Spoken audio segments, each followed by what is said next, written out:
Welcome to this course. My name is Samarjit Yadav and I will be your trainer during this course. So welcome to Cyber Community, and this course is related to phishing email investigation, and this is from basic to advanced course. Now, why we need the phishing email investigation? If you are a beginner, if you are a fresher in cyber security and aspirants, researcher, threat intel, malware analyst, a SOC analyst, information security analyst, or you can say the cyber security or information security engineer, or any other field in the cyber security. And apart from other, if you are any tech guy, so this course is for you, and in this we are going to learn from the basic to advanced that what exactly the phishing email investigation is, and how to analyze, analyze the header, and how we can analyze the advanced type of phishing emails in which there is ransomware, trojans, and different kind of malwares as well. So this is what the section we have here is the content. That's number one, introduction. This is what I am going to giving to you.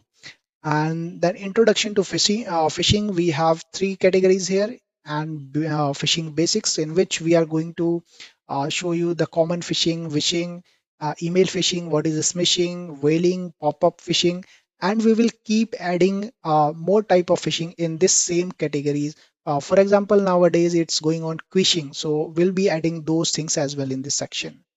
Now here is the email header, which is a very important part of the email analysis. So you should have the proper knowledge of email headers. For example, SPF, DKIM, DMARC, whether the email is spoofed or not, how you are going to identify all those things. So in that case, email header is going to help you.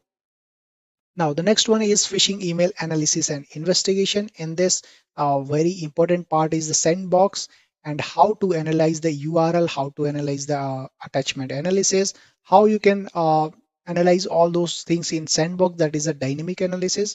We have talked about the static analysis, that how you are going to, analyze those parts. And if you have a particular file, then how you can generate the particular hash, and you can check on the virus total and other kind of open source threat intel. So here is the full email analysis, which is one of the ransomware. I have shown a very practical approach that how we are going to analyze and investigate. The full investigation is in this part, including your URL analysis and the attachment analysis. More videos in the coming days will be coming here related to full email analysis. Maybe it will be on the malware and different kind of strategies. Now here is the some advanced kind of email investigation, where you will be having some image in which the concept of steganography will be used.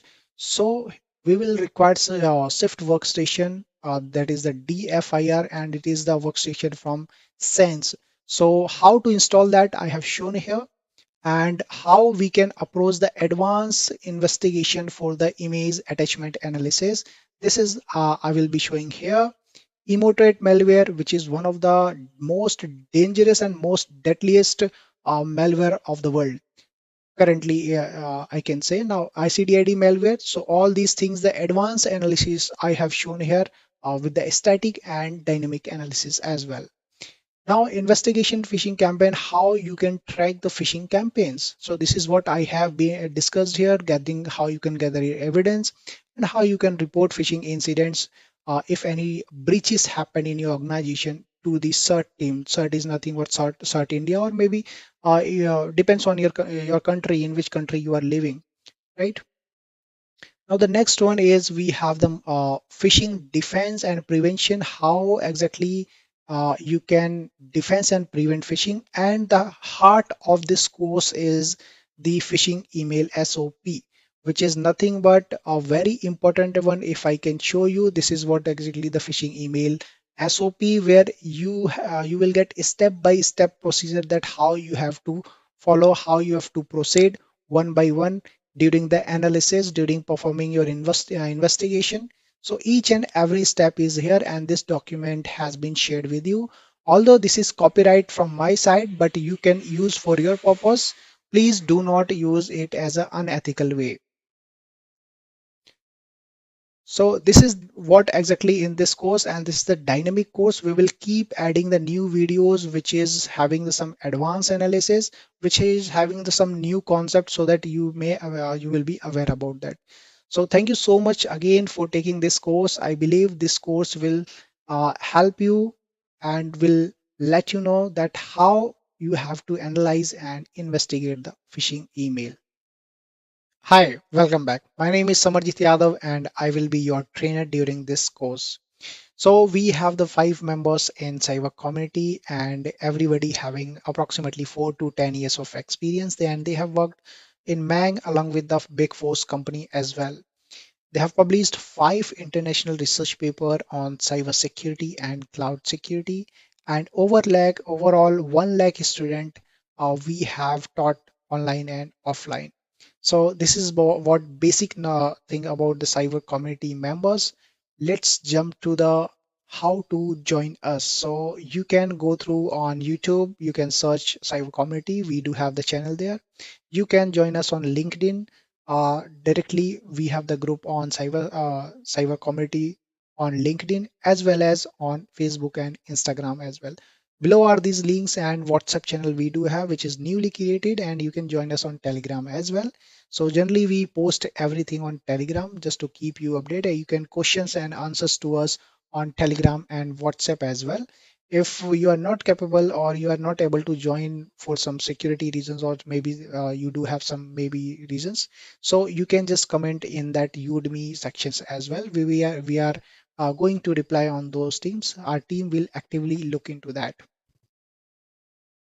Again, welcome back and thank you for taking this course. Now, this course is obviously related to phishing email investigation and analysis. Now, there might be some couple of questions in your mind that what exactly that phishing is, and what is the need of phishing analysis, and does it going to help a cybersecurity and analyst to having some great packages and to stop the malicious activities and all things, right? So I can assure you that after this course, once you will complete it, you will be able to know that how to investigate, how to analyze the phishing email, how to categorize whether it's a scam, whether it's a legitimate, whether it's a malicious. Everything you are going to learn in this course. So let's start that what exactly that phishing is. So phishing is a type of cyber attack uh, in which malicious actor attempts to deceive individuals or organization into relieving sensitive information. So basically, if we talk about phishing, it's nothing but it is going to trap you. It is going to give you some attachment. It is going to give you some URLs just to click it, right? So the main motive, the main aim, or we can say the main objective of a attacker is just to get the sensitive information from that organization. Maybe it is in the form of credentials, or maybe some other sensitive information which is organization having, and they can also drop some trojans, some ransomwares as well through phishing email. Now, what is the need of phishing email? Obviously, so see, if the phishing email is coming to you and user is not aware about that, as a cyber security analyst, as an information security analyst, and you are in the field of cyber security, so you should knowing these things, that how exactly it is working, how to analyze all these things, how to stop it, right? So again, the third question, if I'm covering it in the same thing, that how it helps in cyber security and to you guys, right? So when we talk about the cyber security analyst, definitely it is the skill up, right? So it is adding an extra layer to your resume, and it is for the outside world. It is a big thing. When you investigate a kind of malicious Trojan phishing email, and you showcase to your CISO, to showcase your manager, then definitely it is out of the box thing, right? So that's why it is a mandatory thing for the cybersecurity analyst. And if you are going, if you're whether you're in the governance, compliance, risk, threat intelligence in any field, you should know the how to investigate and analyze the phishing email. And the most probably you must know that what is legit, what is malicious, and what are the scam, phishing emails. So all these details in a very broad way, in an advanced way, we are going to learn it from the basics to advanced. So stay tuned. Bye bye. Take care. All right, guys. So in this video, we will be talking about the top five biggest phishing scams of all time in numbers of, you can say, the money they lost actually. So we are keeping FAC, which is one of the best company in manufacturer. So they have lost something 42 million euros. Now, how they lost? What was the reason? How it has happened actually? So the particular user from the finance team actually received one of the email on the behalf of their CEO that they have to transfer that much amount from their company account to another account.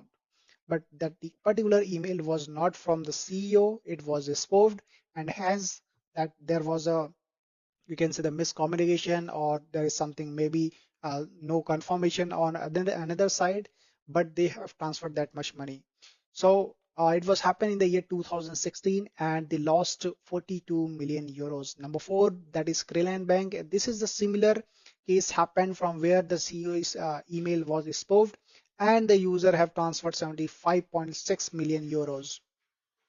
Now, Sony Pictures, we are keeping on number three. They have lost 18 million euros. Now, how they actually lost this much? Because there was 100 terabytes of their data has been leaked. Now, this is the same thing was happened because the phishing email was pretending from the Apple land, but it was not actually from Apple. That was the spoof. And again, they have verified lot of things, but the data was already published and the ransomware already came in that in their environment. So they have to pay something near about 80 million euros for that particular 100 terabytes of data. Number the second is Facebook and Google, which is one of the two big companies I can say. They both have lost approximately 90 million euros. So it was the between 2013 and 2015, two of the world's biggest, as I'm saying, approximately 90 million euros they have lost after falling victim to a fake invoice scam. So what happened?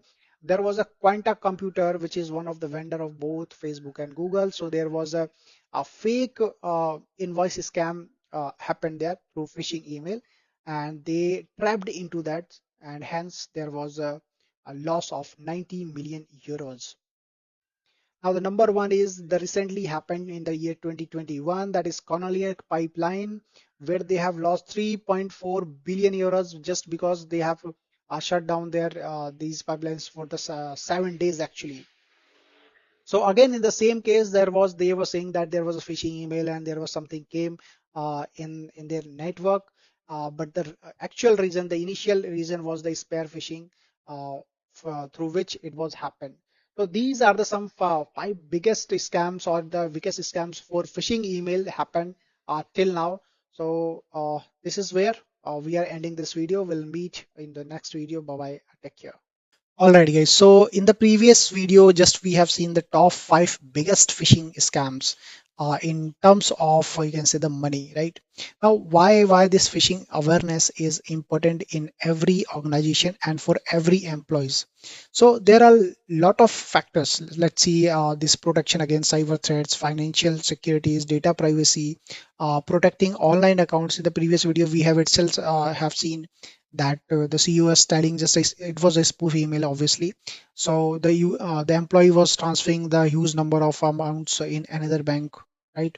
So that's how they are losing money. So if you are working in an organization, so obviously this is your responsibility as a cybersecurity analyst to investigate all the phishing emails, and you have to take care everything related to awareness, sending the awareness to employees day by day for different kind of phishing emails, right? So why we need safeguarding corporate networks, preventing ransomware, obviously. So all these things, how you have to prevent, how you have to analyze all these things, you are going to learn one by one. What are kind of phishing emails, what are the different categories, and how you can make the SOP, right? Structure operation procedure, how you can make it. Everything you're going to learn in the upcoming sections. And obviously this phishing awareness is also one of the very important part in the compliance. So if your organization is ISO certified or having some kind of audit, obviously this phishing awareness auditor is going to ask to your CISO or to your company. So that's it in this section. I hope you will get some part of it, that why this phishing awareness is important. Bye bye. We'll meet in the next section. All right, guys, welcome back. In this section, we are going to discuss about the phishing email and their types. So let's see what are the learning objectives we have. Number one is wishing phishing. Now, wishing is nothing but whenever you received a call from the spammer, right? And they try to manipulate you and get your credentials, get your personal information that is related to wishing. Now, number second, we have email phishing. Obviously, we will be discussing about all these type of phishings in details in the upcoming videos. Now, email phishing, our whole course is totally depend on this because I believe you already have the Gmail account, Outlook account. Definitely, as a cybersecurity analyst, SOC analyst, or malware analysis, you should be aware about the email phishing, that how actually the attackers are trying to manipulate the employees and they are get into that. So to remove the Trojan, to take the precautionary measures firstly at the the initial steps. So here is the phishing email concept come, and here you will receive a lot of phishing emails which you will be required to analyze, and on those basis you will have to block their IOCs, right? So this one we will be talking about. Smishing. Smishing is nothing but these are the those type of phishings which actually you received from message in the form of SMS, you can say. So there might be some URL, might be some of the other things which is actually malicious, and you are clicking on it and you are just compromising your device. Correct? So this is smishing which is coming through SMS. Now, whaling is very important. The attacker tries to, directly target to the big fish. The big fish meaning here is that the CTO of the company, right? And the CEO of the company. So these are the two things, CTO, CEO, and it might be happen that there is some important person, so they can target to those persons as well. But it comes directly into the whaling phishing. Now, pop-ups is nothing but you are just directly going, let's say, facebook.com, right? And there is some pop-up is coming and which is asking your password, the credentials you can say, right? Even after logging in Facebook. So it means there is the pop-ups which is coming that consists of malware. The website has been compromised, and whenever it is asking, definitely you will have to be alert that why it is asking, and you will have to check the repetition of those websites and the source code basically, and you can say the networks what actually it is doing. Now the last two we have HTTPS phishing, right? And the spear phishing. Now here the main thing is that some persons confused in these two parts. Now the spear phishing is nothing but when a attacker is trying to target a single employee, right? It doesn't matter it is a important person or a very low level employee, doesn't matter. Whereas in the whaling one, as I said, that it is directly target on CTO and CEO. So this is the basic difference between spear phishing. So never get confused between these two, spear phishing and whaling phishing, right? All these we will be talking about in the upcoming videos. Wishing phishing. Now, this is one of the main type of phishing. In this, generally you will get a call on your mobile phone and the spammer or the hacker will try to extract your personal information. Now, for example, let's say the banking credentials or might be the different types of credentials. In this case, you can identify the spammer just by knowing that the sense of urgency showed by the spammer. So be alert whenever you are getting any kind of phone or call on your mobile and asking for your credentials. Email phishing. Now, this one is very important because as a cybersecurity analyst, as a SOC analyst, you will have to analyze these emails. Why? Because your organization definitely having large number of employees and your employees is going to receive these kind of phishing emails. So you definitely as a security analyst, you guys have to analyze it. Now here what actually the aim is to understand that how the email phishing looks like, what actually their main aim, why they send these things. So obviously they send all these phishing emails just to getting your personal information, credit card numbers, banking informations, passwords, right? And they pretend to be a legitimate person, right? So if you can see this email, right? This email is looks like from the PayPal letter, right? Now, a general person or a normal human being will think that this one is sent by the PayPal, but actually, if you will see that send a domain, it is not. The domain is different from the PayPal. So similarly, we will be talking about that how actually you have to analyze. But in this video, just to know that what exactly the email phishing is. Smishing phishing. Now these are the phishing which generally you get on your mobile phone through SMS, right? So for example, if you can see here, some of the person got the something from Amazon. Congratulations, Jennifer, you came first in today's Amazon Fitness. Watch referral, click the link. Now this link is not related to Amazon. If you can see, this is something fishy, right? So what the normal people is going to do, they will click on it. As soon as they will click on it, or they give any type of credential here, or it might be happen that this is a malware and it is going to install on your phone. So your phone is going to be hijacked or having the malicious payload. So now, what as a SOC analyst or a cyber security analyst, what you need to do, the first thing is that you can have the antivirus in your mobile phone. This is the first thing that is going to definitely help you. And the second one is never click on these type of URLs. So it's a very simple one. The scam which is happening through SMS on mobile phones, that is called smishing phishing. I hope that will be clear. Whaling fishing. Now, who are the whales? Who are the whales of the company? That is the big fish of the company. Obviously, the CEO of the company, the CTO of the company, and the important person, or you can say the senior leadership, right? And why we are calling it the whaling fishing? Because obviously the CEO is the big person of the your organization. So what actually the attacker try to do here, that they send the emails to your CEO or on the behalf of CEOs. On the behalf of CEOs is actually the CEO fraud. But obviously, whenever the attacker is sending the the email directly to these guys, that is the big fish of the company, as I'm saying, that is called the whaling fishing. Here you can see that he is the person, Giles Garcia. He is writing CEO.webmail something something, pretending to be a CEO of some of the company, right? And he is asking for the payment, right? And these kind of things will be happens in your organization, and you will get a chance to actually investigate it as well. So this is what the whaling fishing. I hope you will be remember that any kind of attack which is happening on your big person, the big fish you can say, is known as the whaling fishing. Pop-up phishing. Now, what exactly that kind of phishing? Which kind of phishing is this? So generally, whenever you are just visiting on any kind of website, then if any unexpected pop-up is coming and you are clicking on it and it is asking for some credential or just redirecting to some of the malicious things. So this pop-up phishing is one of the best way to actually install the malware on somebody's computers, on your laptops, or whatever the device you have.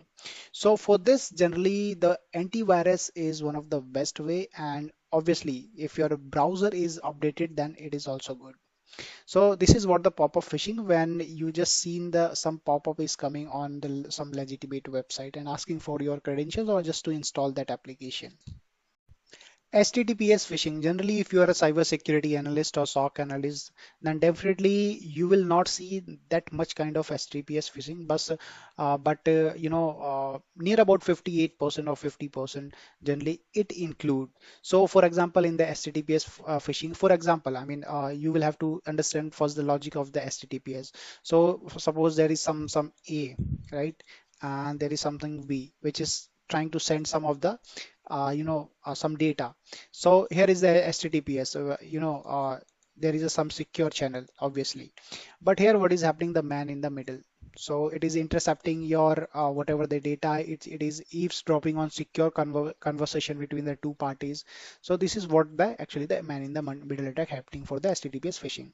Now there is another way. The second is SSL stripping attack.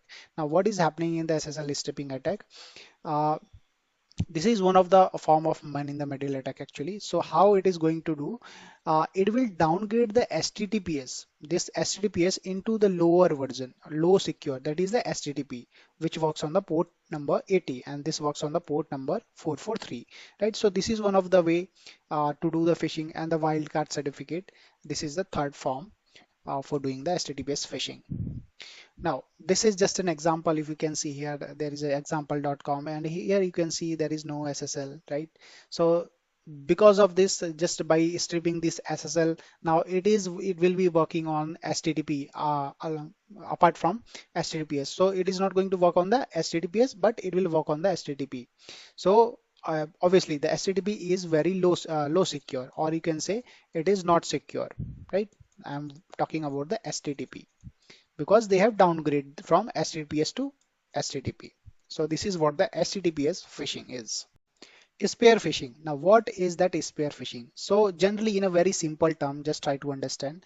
So whenever the attacker is just targeting who he's targeting just a single person, right?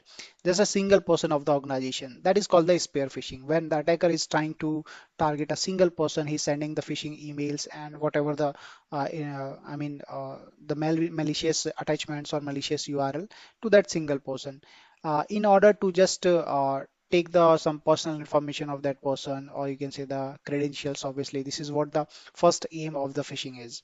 So if you read about that, the fraudulent practice of sending emails to ostensibly from a known or trusted sender. So obviously the sender is going to be legitimate, right? And it can be illegitimate as well, but their target is just to get into that spear phishing, right? So in order to induce targeted individuals to reveal confidential information. So now, for example, let's say during an individual spear phishing attack, a criminal will pretend to be a business the individual trusts, such as the bank or well-known brand like Amazon.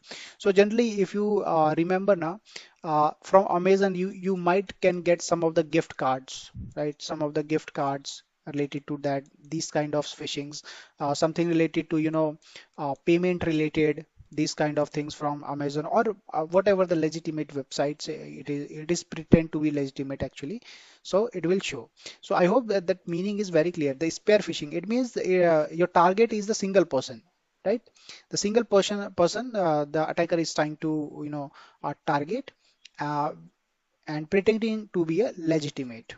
So this is how the actual the spear phishing, if I would like to explain it, then the first step is the cyber criminal identifies a piece of data they want and identifies an individual who has it. So generally, let's say in your organization, if there is some organization in your organization, let's say you have very important data in your company. So attacker is going to target you. Now, this second person is you. The cyber criminal research the individual. He will research on you and possesses as one of their trusted sources, right? And he will come with the help of some trusted sources so that you can believe it and so that you can click on that URL or the attachment. And at the last, cyber criminals convince their victim to share the data and use it to commit a malicious act. This is what the spear phishing is. I hope this will be very clear. And if there is some any kind of doubt, you are most welcome to comment on it, or whether on Telegram channel, or you can also comment in on the Udemy. So in this section, we are going to show you that how actually we are going to do email header analysis. Now, this topic is very important because there is a lot of contents in that through which you can get to know whether this email is spoofed, whether this IP is spoofed or not. So let's start. Let me show you the content first, that what we are going to discuss. What is email header, right? Tools for email header analysis. Now, this part is very important because you should aware about that how actually what are the different kind of tools through which you can analyze these email headers. Now, DKIM, SPF, DMARC, you might be aware about these terms if you are doing some, phishing email investigation. So, what is DKIM? What is SPF? What is DMARC? Now, all these things, the story you can say the main story is here about the DKIM, SPF, and DMARC. So, we'll talk about that. Now, email spoofing identification. This one is very important because anyone can send you through others email, but actually who was the person, who was the original person. For if I take the example, let's say person A, person B, and person C. So what happened? The A for the attacker, person A directly spoofed of B and send you email. Now you are receiving the email from B person, right? But actually, it is coming from the person A. So this is how actually you can understand the meaning of the spoof. Now, email header analysis will show you the live demo, the practical, that how actually we are going to do. Now, what is email header? Now, you might be very curious about that, what exactly it is. So let me show you a little bit the demo about this one. So I'm going to show you through Outlook, but right, because many of you will be using the Outlook because obviously you are the SOC analyst, you might be a cyber security analyst, you might be the threat hunter, or some other very important, uh, playing a role in the field of cyber security. So let me double click on it. Let me open it. Now, so email header, how you can see that? This is a very basics I'm going to show you. So if you already know, you can skip this video. That's not a part, because this is for the fresher one. This is the starting part. So I'm just taking from the beginning, right? So if you already know, you can skip this part. So now the first thing is that, or you can the brush up it, right? So this, the best part is that you can brush up whatever the knowledge you have. So here you can say there is a little bit button in that Outlook. So I'm going to click it. Now you can see this header, right? These headers. Now I can copy this somewhere, for example, a notepad, right? Now, this is the first method, that how you can actually see the headers. Now let me show you the second method. So you have to go in the file section, right? Go in this properties, and then you can again see this is the header. So what you have to do, Control A, Control C. That's it. And then you can open your notepad. I'm just opening.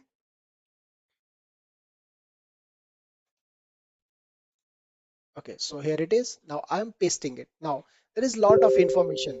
The question is that how you are going to analyze it. This is very important. So how you are going to analyze, this is what we are going to learn in this section specifically.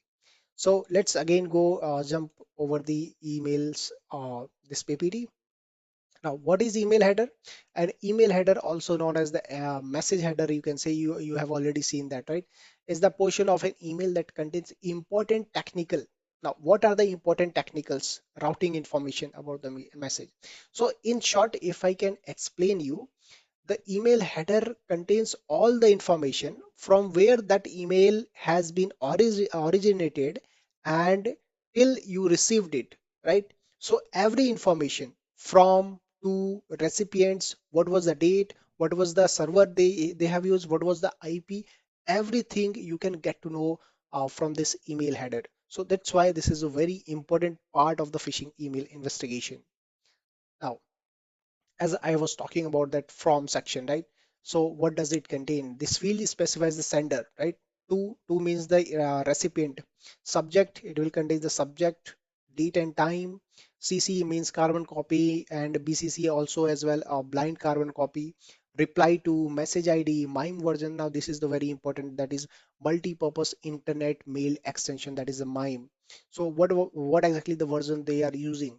The content type, xmailer, and the received one, right? So all these details you can find in the email header very easily. We'll talk about that step by step. So we'll go step by step, right? So that's it in this video. We'll meet in the next video. Bye bye. Take care. Now, tools for email analysis. Now, for email header analysis, there is kind of different kind of tools, but I'm just giving you 3 to 4 tools, which is very important, and which is a very easy. So let's discuss about that. I'm going to show you that how actually this tool is going to work.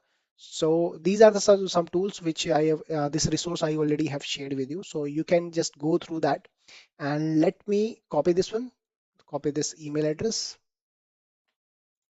Okay, so the first one is MX Toolbox. See, so you can directly paste your headers here and you can analyze it, right? So these all the things we are going to show you.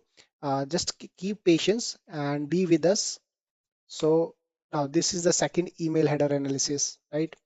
This one is the third one, and similarly This one is the fourth one, which is related to Azure. Now this one is the MX Toolbox email header analysis. This is what is my address from what is my address site, and the second one is from the Google, actually the G Suite Toolbox, and the last one is from the itself from the Azure. That is obviously the Microsoft. So here it is, mha.azurewebsites.in. Basically, this is the name of basically this Azure website.in .net. Now, these, I hope you have note down these four tools. So that's it in this video. We'll check out the about DMARC, SPF, and DKIM in the next video. So for DKIM, SPF, and DMARC, this is little bit complex. So let's take an example of Amazon parcel, right? So how Amazon is actually sending you a parcel whenever you are, ordering something. So now Amazon have a courier, right? He wants to send to you. He will select the firstly the transport through which transport that parcel should be, come to you. Now, that particular transport is your SPF, the sender policy framework, correct? And now, when you receive the parcel, right? So whether that parcel has been modified, has been damaged, or there is some, obviously the stickers of Amazon through which we can identify this is the Amazon parcel, whether those things are modified or not. So DMARC is generally checks the integrity, right? So in technical term, it actually generate one of the public key, and at the receiver checks whether it is matching or not. The authenticity, basically the authenticity, you can say.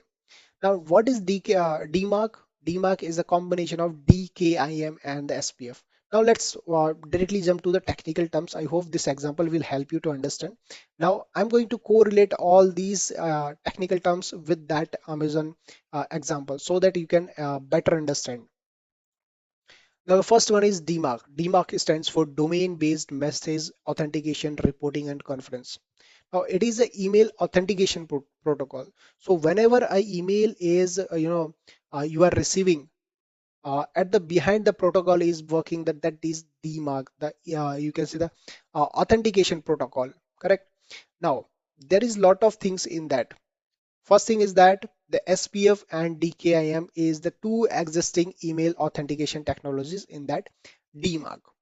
So under the DMARC, we can define the policy, right? The first one is P is equal to none, means if anything is coming, right, it means that emailer received should take no action, right? So whatever the your the security at your gateway, that is not going to take any action. Whatever the email it will come, it will you will get it. Now the hard fail, P is equal to reject. So if you are just checking your policy as P is equal to reject, then no email is going to come. Now P is equal to all, or you can say the P is equal to quarantine. Now this is totally based on the SPF and DKIM checks. So if the SPF and DKIM checks is failed, then that mail is going to be quarantined. It is not going to directly come to you. So these are some different policies which is actually in the DMARC. So now let's jump to the SPF, what exactly the sender policy framework is, right? So it's again the email authentication method that allows the domain owner, right? So what actually the SPF having? SPF having the list of servers through which I'm going to send the email, right? So now those servers might be the multiple, right? Not the single one, but actually it can be a multiple servers. So this is what SPF contains, that is the list of servers. Now, so if that list of servers matches, then the SPF will be passed. If not, the SPF is going to be failed. Now there is two categories: soft fail, hard fail. Now what exactly that soft fail is? So now these things nobody tells, guys. So soft fail is nothing but it's you can say the half fail, half rejected, and half passed, right? So it is denoted by this tilde, right? And hard fail is that the fully failed, means it is unauthorized, or you can say that particular list of server is already not in that SPF list. So for the hard fail, generally it is can be denoted as hyphen. That is the hard fail. Now let's talk about the DKIM, that is the domain key identified mail. As I said, that it generates one of the public key which actually you know matches at the receiver end. So that if it matches, it is authenticated, then it is the DKIM will be passed. If not, then the DKIM is going to be failed. So it has no kind of hard fail or soft fail. This is very clear that if it is matching, that is pass. If it is not matching, that is fail. Very simple. So I hope these topics will be helpful for you. And that example of Amazon you can correlate, so that you will be you can remember that example in a very long time. So we'll meet in the next video. We'll talk about the email spoofing identification. All right, guys. So in the previous sections, we have already learned that what are the different types of tools for email header analysis, what is exactly the email header is, and what is SPF, DMARC, and DKIM. Now, in this section, there is two things we are going to learn. The first one is that how you are going to identify whether an email address is spoofed or not, right? And the second thing is that we are going to learn that the practical one, I can say, that how actually we have to analyze. So if you can see, the first thing is that email spoofing identification. So if you can see, what actually you need to check about that, right? So for the first one is that the from field you have to check, and I have marked as a yellow, you can say, a return path or reply to. So this is the very important, and I'll show you that how actually you have to check. So generally what is happening in that key, when the original sender is different from the written path, correct, then this is the very strong indication that this email has been spoofed, right? Or the reply to is as well. Whereas you have to also investigate the original IP, I mean the originating IP. So these things, all these things I'm going to show you. Apart from that, you have to look for the authentication results, right? And okay, let me show you again. The suspiciousness of received SPF, the authentication results, and inconsistency or anomalies, right? So now without any delay, let's directly jump on the Outlook. So here is my Outlook. So I already have told you that how actually you have to go and you have to take the headers of that particular email. For example, this is my one of the email, right? So how I can directly go and take the you can say header of this particular email. So let me double click on it, right? It is going to pop out. Once it is going to pop out, here is a very small button, you can say message options, right? So you can click on it. Whereas if you can't see this option, if you will click on this will show like this one, right?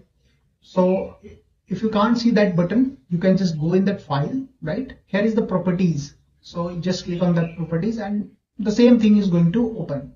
So just click on it and Control A and Control C, right? So now there is 2 to 3 ways to analyze. The number one is the manual. I recommend personally that you have to investigate, analyze this email header manually. Don't use the tools. Whereas there is no harm to use any kind of tool, because all these tools are just passing. It is not storing your you can say data. Whereas it is totally depends on your organization that whether they allowed some open source tool or not. So let me show you the notepad. Okay, here it is, the notepad. Now here all these informations are here. Now again, I'm also going to show you with the help of tools. This is just a I have just copy and pasted, nothing I'm doing as of now. So let me show you some tools. Let's say Axe Toolbox. So this is one of my favorite tools. Go in the email header analyzer and just copy, paste that particular header, whatever you have copied. So click on analyze header, and once you will click on that analyze header, you can see there are a lot of things you will get, right? Now, how to analyze this in you can say, firstly I'm going to show you in MX Toolbox, then we will move to the manual one. So see, from where it is actually coming from, here the max one, right? This is what actually the server, right? mail.productionoutlook.com having this IP. This is a local IP, obviously it's mine IP, right? And mail dot This is what actually the center from it is coming from the Azure, right? From the cloud and having the ID 20.51. And this is what the host name, right? This is what actually the address.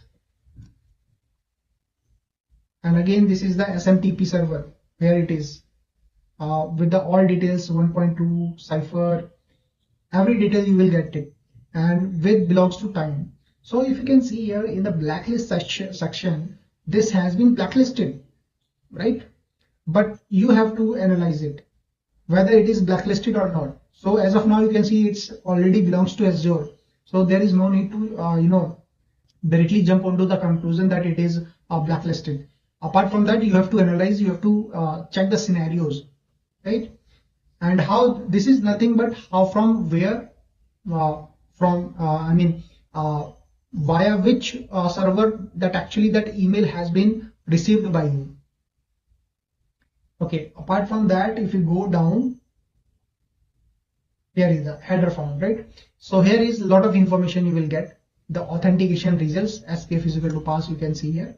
Received SPF pass, DK and signatures from where this email ID is, sorry, this email is coming.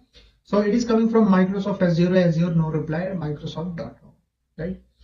And this is the date, this is a subject, and message ID is very important. See here, this will tell you the reason from which reason it has been come, from which server it is actually coming. To this is where I got received. This is my email address, cybercc.onmicrosoft.com, and mine version. Okay, now you can see return path. Remember, I have shown you that yellow part, that highlighted part, right? That the from and return path should be same. If it is not same, then there is a very strong indication that that particular email is spoofed, right?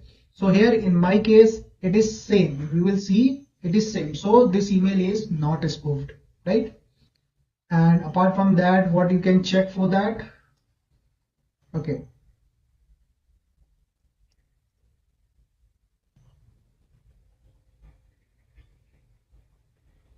Okay, that's it. I mean, we have enough information just to conclude that whether this email is spoofed or not, whether this email, I mean, the header analysis of the IP is malicious or not. We have enough evidences from this part. I hope you understand here. But let me tell you the manual, that how actually you can do the manual. So the first thing is that once you will go here, received from, everything you will get same as whatever the next toolbox show you. So from where you have received, from which server you have received, you will get each and everything. What is the host name? Everything you are going to get it. Whether the SPF is passed or not, you can see here, right? Received SPF is passed. Okay. Now from here it is Azure no reply Microsoft.com, right? So I'm going to check the return path. Right? So here it is, return path is same. And let's say envelope sender, there is an envelope sender. If it is in your email, you can check. Envelope is nothing but from where actually that email is originating. Sometimes it happens that you will not get the some return path, you will get some envelope sender. So you need to check it as well. Envelope. Okay, so it can't find. So it is not there, right? See here. But keep remember, this is a very important point, envelope sender. You have to check it because this is a very important thing from where you will get to know from where it is actually coming. So you will get to know from envelope sender as well whether it is spoofed or not. So the same thing if you want to check the originating IP. So let's say okay, there is no originating IP it is showing. But whereas in the already itself coming from the Azure, which is from the cloud, right? Sometimes you will get, but you have to check the originating IP. Okay, so that's it, guys. I hope this will be very clear, and make sure that you're checking all these fields. Very important: return path, from, originating IPs, received pass, authentication results, message ID, and the envelope sender, right? So I hope you have already note down all these things. With that, this header analysis has been finished, and we'll talk about from the next videos about something else which is related to phishing email investigation. Till then, bye bye, take care. We'll meet you in the next video. All right, guys. So in this section, we are going to show you that how actually you have to do the analysis and investigation of phishing emails. Now, there could be a different scenario you will get in the emails. Let's say there is some attachment in the email, there is some URLs, there is some image in which there is concept of steganography has been used. Now, what exactly this steganography is nothing but to hiding the data, to hiding some data behind some image, behind some documents. This is what actually the steganography we call. So the first thing is that you should be aware about that what exactly the sandbox, because sandbox are very important and it is going to help you in the dynamic analysis. For example, what exactly the changes has been done in the registries. In a static analysis, this will take you a very long time to get to know that what is exactly happening, right? So okay, so before that, let's talk about what exactly that sandbox, and then we will step by step will proceed in this whole section, and you will get to know about at the last that yeah, this is the way that we are going to use, and in this way we can get to know how actually we have to analyze and investigate. So what exactly the sandbox is? So it's nothing but it's a virtual environment where you can analyze your URLs, you can analyze your, that particular attachment, which we call via PDF, Word documents, or there might be some image as well, right? So behind the image, that's a different scenario, and I will tell you that how actually we investigate image basically behind whatever the payload are hidden behind that particular image. So that we'll talk about in that advanced phishing email investigation, right?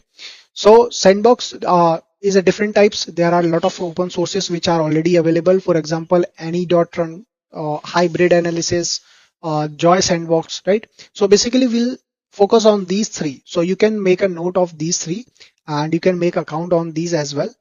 And the most very good thing is that you can get some practice as well on these tools, because this is a you can say public platform where there is a lot of cyber security analysts are already uploading their data. So you can use it, you can just get to know that how, yeah, what actually these things are related to. So where is the changes happening, what are the different IPs, what are the threads, what are the processes running, where it has been changes in the registries. All these things you will get to know, and we will talk about in the next video. So I hope this sandbox is very clear. This is nothing but a virtual environment where it is not related to your connected to your personal laptops or something else, but whereas uh, it has already separated from your you can say your network, and you can analyze the malware or malwares, whatever the different kinds of URLs, PDF attachments, all these things you can analyze there. So that's it, and we'll talk about, I will show you that how actually we will get to know about these any.run and all these other stuffs of sandbox. Okay, all right, guys. So we already about talked about that what exactly that sandbox is. Now these are the some different open sources are available. Cuckoo Sandbox, which you can implement at your own different laptops, or you can say the PC. Any.run is already available on cloud hybrid analysis as well. Joy Sandbox, Virus Router is one of the important one. VM Raise, right? So let me show you some of the just introduction type of any.run, how you actually submit the URLs, how actually you upload the URLs, upload the attachments, all these things, right? So let me directly jump to some of the sections like yeah. So this is how actually this any.run looks like basically, and you have to go here. You can see here the 757 malicious things has been uploaded in the last 24 hours. 68 was suspicious and 1503 found as no threats. So you can get to know what actually the things is happening and whether that PDF is related to some malware. So it will also tell you the name of that particular malware. For example, if that PDF is related to some emote ad, it is going to show you that yeah, it's related to emote ad. If it is related to some smoke loader, then it is going to show you that yeah, it is related to smoke loader malware. So basically what you have to do, let's say suppose you have a basically some particular URL, right? So you have to click on that new task, and there is a pro mode, right? So if you want, you can just type the URL here. If you want pro mode, you can just click on it. So let's say I'm just this is just an example, right? So let's say www.google.com, right? and I want to open it in the Google Chrome. These are the things I have set up. So I'm running it as a public. Now, here is my recommendation, guys. If your organization is allowing to upload your data on any .run, then only you upload, because there might be a sensitive information which might be disclosed over public networks, because you can say it's a public task, right? Whereas any.run have also the pricings, you can say here in this section. Depends on your organization. If your organization already have the sandbox, you can use that as well. That might be related to Cisco threat grade, might be something related to Falcon, or Falcon EDR already have that inbuilt facility, right? So let's say run a public task. I agree. So it will looks like this one, right? So this is basically a URL I have shown you, and it is going to start. There it has been started, google.com, all these things, right? And in the right side, you can see there is lot of things. You can say process ID or and its name. It is already has been started, right? And here is the timer. If you want to add some time, you can add. So maximum 5 minutes you can add. So I have added 1.5 minutes, right? So here is the RAM, whether it is taking a lot of memories or not, CPU's usage, all these things you can get to know about here. Connections, what are the different connection it is making from where? See here, the IPs is Chinese, right? Chinese IPs there, and other IPs as well. All these are related to some process name chrome.exe, and what are the domain it have. So it's all related to Google, you can see. And what is the traffic data flow? You can see here, right? What is the protocol? You can see here. Time shift, you can see here. Reputation, here is the green. You can see here is green. All are whitelisted. There is nothing blacklisted, right? Because obviously it's a www.google.com we have tried. And if there will be any kind of threat, you can see here. If there is some DNS request, you can see here. There is a lot of DNS request on google.com. Here is the IP. You can get all these things, right? Now I'm just stopping it, right? So I have done my analysis. I mean, you can do it. Let's say if there is something, you can go for it. Okay, I have to just select it so that I can verify the reputation. Okay, superb. So here it is. We are on the Google. Okay, I'm just selecting. We are on the Google. So you can analyze here whatever you want to do. You can do here. Now it has been completed. It is finishing. And if there is something threats, it is going to show you here. No threats detected, right? So if you want to just know the some IOCs, if there is some IOCs, it will tell you, right? If there is some indicator of compromises, it is going to show you URL, domains, IPs, everything. You can check whether it is malicious or not, right? Now, if you want some, related to matrix of attack, MITRE attack, actually, you can check it. If you want a text report, you can just click on it and you will get to know this report, whole reports, right? Whatever you have done, each and everything, you can analyze this report, analyze the PIDs, that is the process identification, whatever the numbers, right? Everything you can analyze from here. Apart from that, this is the process graph, right? This you can analyze, and the attack matrix. So no indicators fall under this category, right? Obviously. So if you want, you can export process graph from here. But if you want the text report, you can download from here, obviously. You can directly download it from here, or if you want, you can share because it's a HTML file, right? You can share it. So I hope this will be very clear. And similarly, the hybrid analysis, file collection, you can upload file, you can you can give your URL to analyze, and here on the Joy Sandbox as well. And on the virus total, if I can show you, on the virus total also, it is the same thing. Search, if you have something, you can search it, let's say file hash or something else. If you do have the file, don't upload it directly here. Again, I'm saying don't upload directly here, because before that you can directly generate hash of the file, right? And how to generate a hash of the file, this will I will tell you in the next video when we will be doing file attachment analysis, right? So I will not going to upload that particular file on these websites. Somehow I will show you just for the practical purpose to you, but this is just recommendation from my side to you. Don't upload on the public websites. That's a open source, right? So because other people can see it very easily. For example, I have already shown here to you. Now this one, everybody can see that what actually some of the person who actually ran a scan on www.google.com, right, on any.run. So that's it in this video, guys, and we'll meet in the next video. Bye bye. Take care. So in the previous video, we have shown you that how exactly we can do, header analysis, right? But in the email, there is not only the headers. There might be some of the URL. There might be some of the attachment. We have already discussed these things with you, right? So now let's suppose you have a URL, right? And how you have to analyze. So I'm going to show you in both ways. The first one is the static, that how you can, with the help of different type of threat intelligence, right? Yeah, how you can analyze those parts. And second, how you can analyze with the help of some sandbox, right?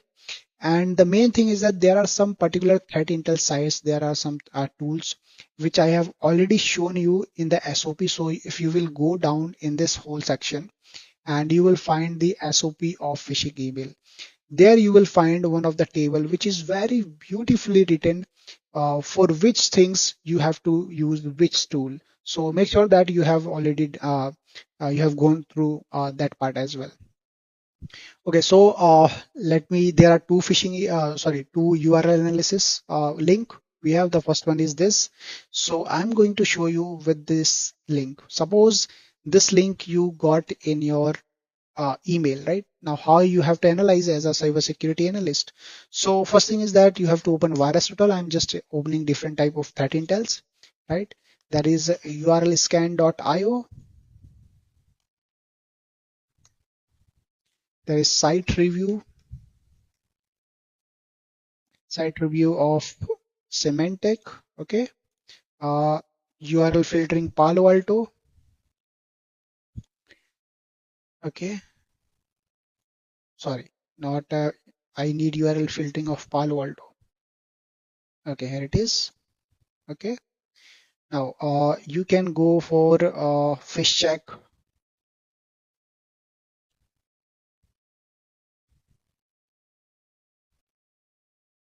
So this is checkfish.ai, right? This is one of the tool, and you can go through for the Norton Security URL scanner. Oh, my bad. Okay, not this URL. There it is, safe web. And the Sucuri scanner URL scanner.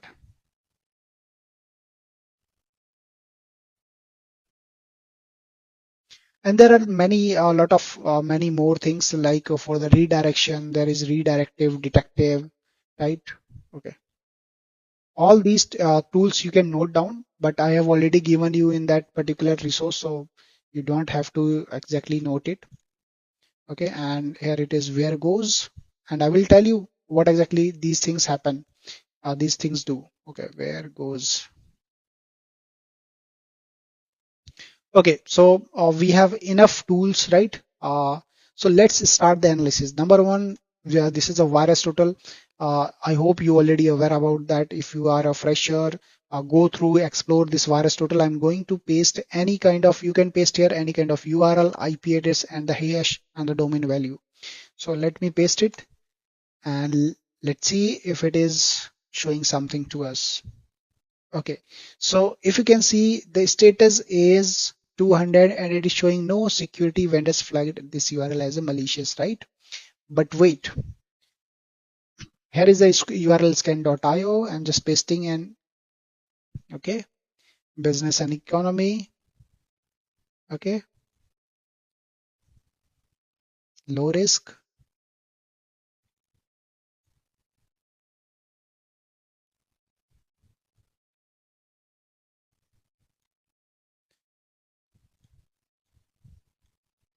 Okay, now let's start the analysis. Number one, the virus total. When we put down our analysis, our URL in this virus total, it is showing us that it's a clean 0/88, right?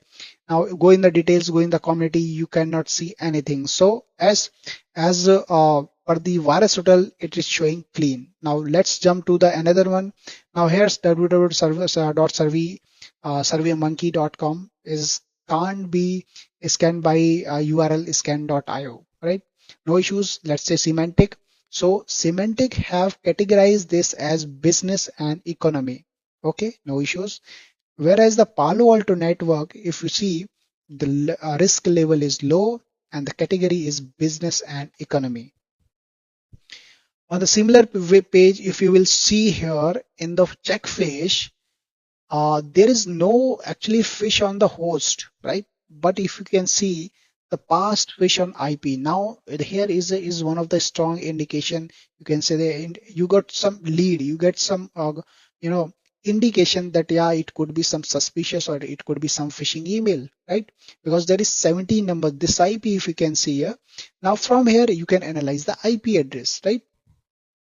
Now, as this is just a video for URL analysis, so we are going to focus on the URL side. Now, let's again go here in the now it is showing okay, no issues. Now, on the Sukuri.com, if you see this site is highly blacklisted by Fish Tank, right? So here he got that this site this site actually this should be blocked in your environment. But wait, here is the trick. You can't just just go and block this survey monkey. But apart from that, you should have the every evidence to show to that particular tier 2 level, tier 3 level, or any kind of level to show them they are this site is malicious and we need to block it, right?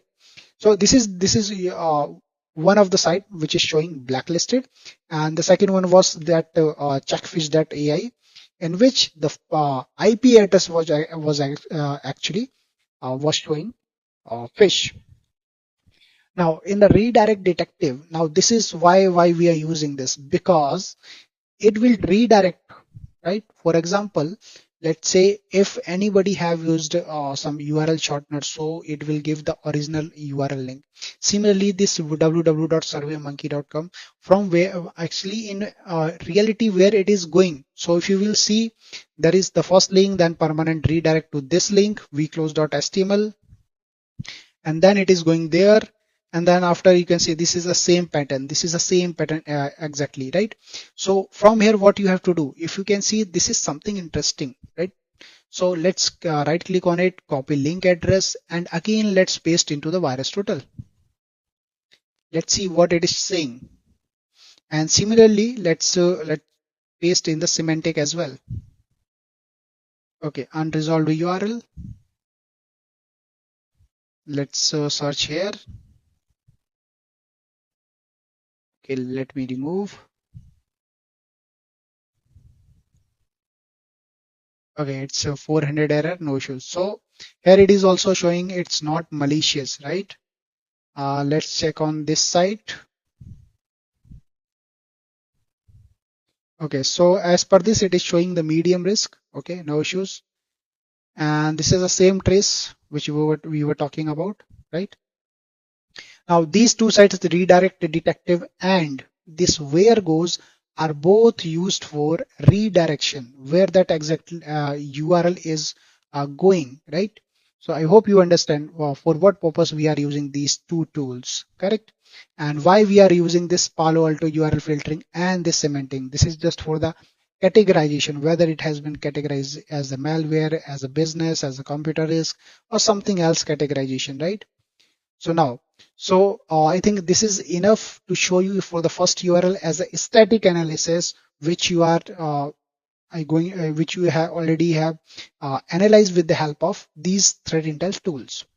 Now, I'm going to show you the dynamic analysis with the help of any dot run. So let's click on this new task, okay, and let me put my this I whole URL here. And I don't want to Internet Explorer, I want Google Chrome. So that's it. And let's run a public task. Okay. So let's see what exactly it is.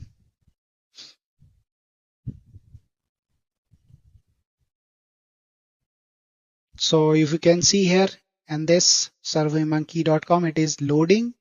Okay, let me full screen it, right? I hope you can see. Okay, before that, I should add some time here.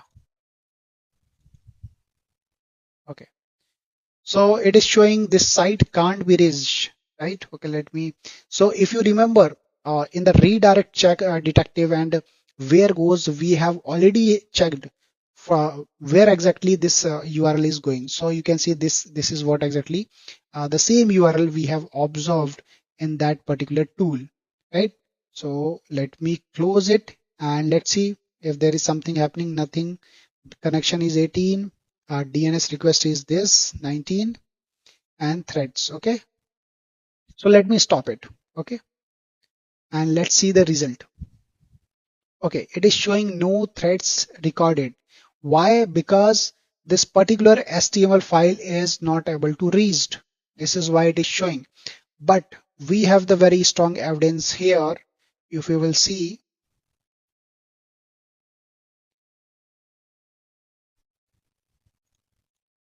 this one, right?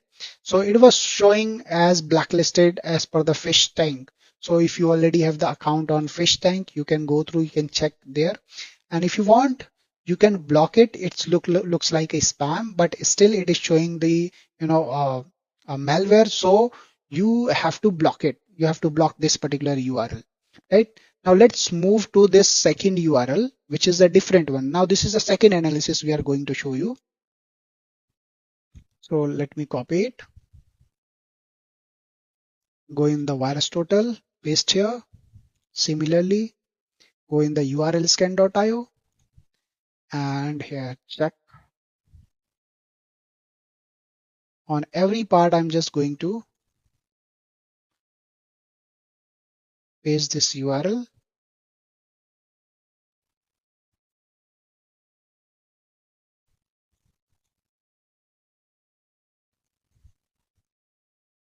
and I'm also going to check the where it is going to redirect.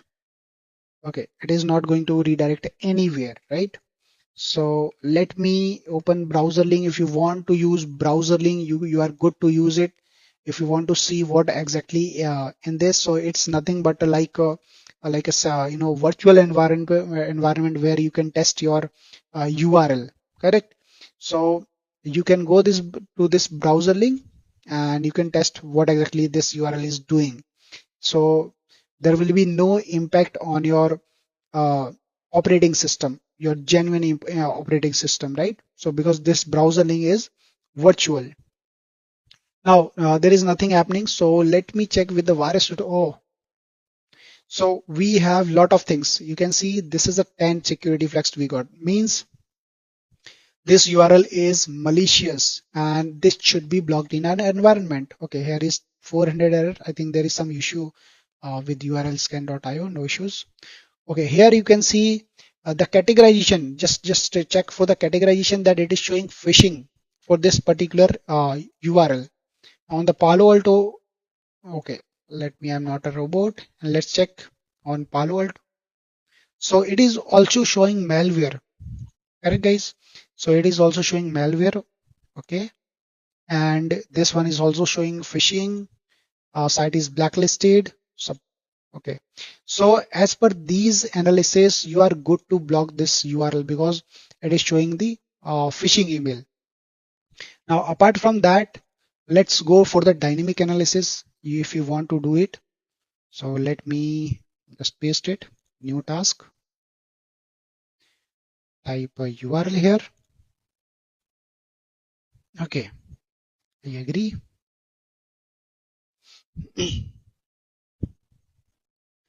Now let's see what exactly this any.run is going to give us the result. Okay, so you can see a deceptive site ahead. Okay, let's say details and okay, let me just open it at time here, full screen. Back to okay, detected phishing. So itself, Google Chrome itself have detected it's a phishing. So let me turn on enhanced production. Now I just want to check it more things. Detected phishing. visit this unsafe site. Okay, let me visit this. So now it is down, I believe, but still it's a phishing one. It has detected. So if I will close it, if I will stop this analysis from any.run, just check here. I'm going to stop it, right? Now it is showing no threats, right, guys? So what you have the what exactly the learning here is that in the both analysis, that in the dynamic analysis, when the website will work, it is going to detect its behavior. But if it is not going to detect, right, it will not give you anything related to that. For example, we have already seen in these two things, correct? Now, if you will see on these threat intel, it was showing malicious. So what is the conclusion here? The conclusion is that you have to search on the multiple tools. You cannot rely on a particular only one tools. So you have to investigate it very carefully and make sure that you are analyzing this single URL on different threat intel site. So I hope this will help you, and this will help you to understand that how we can do the dynamic analysis. In dynamic analysis, obviously that particular URL should be work, right? If it is not working, if it is denying, if it is 403, 404, then it will be very difficult for a machine, because it is a machine, right? And it is working on directly on machine learning, that what exactly this behavior is. So that's why it didn't detect it. Whereas these threat intels have already datas, so it has been detected. So I hope this will help you to conclude, and this URL is a phishing one. We'll meet you in the next video, where we will be talking about the analysis of the attachments. Okay guys, so in the previous video we already talked about the URL analysis. In this section we will be talking about some attachment. Let's say if you can see here, there is some binary file that might be a PDF, that might be a Word document, might be something other. It maybe contains a zip file as well. So uh, what you can do with these files actually, right? The first recommendation to you, that all these analysis you have to do on the virtual box, right? So don't do all these things on the laptop, organization laptop directly. There should be some virtual box. Keep all these folders to there, and let's analyze all those things in the virtual box. Okay. Now, the first part I will be showing you the static analysis. The second one is obviously with the help of some sandbox, I will be showing you dynamic analysis, right? So let's talk about this file. And the number one is that whenever you have some attachment, right?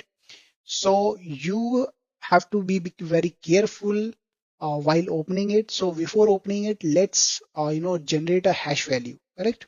So let me open CMD, how you can generate a hash value so that you can directly analyze on threat intel sites. So for that you need to enter cert util. This is the command. You can note down hash file, right? And then see, okay, let me directly copy from here. Here is the command. Okay, uh, here it is, right? And \o and the file name.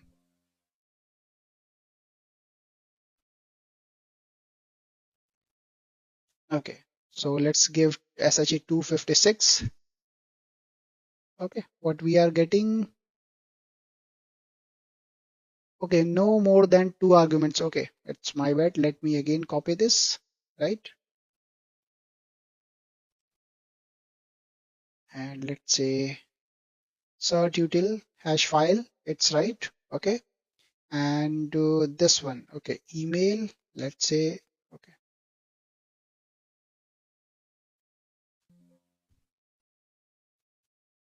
email analysis data, and let's say give the file name. This is the file name, and oh, actually that was a folder, and let's give the file name. Now here it is the file name. Now let's give it SHA-256. So what we have given, you can just note down this assert util hash file and the file path, right?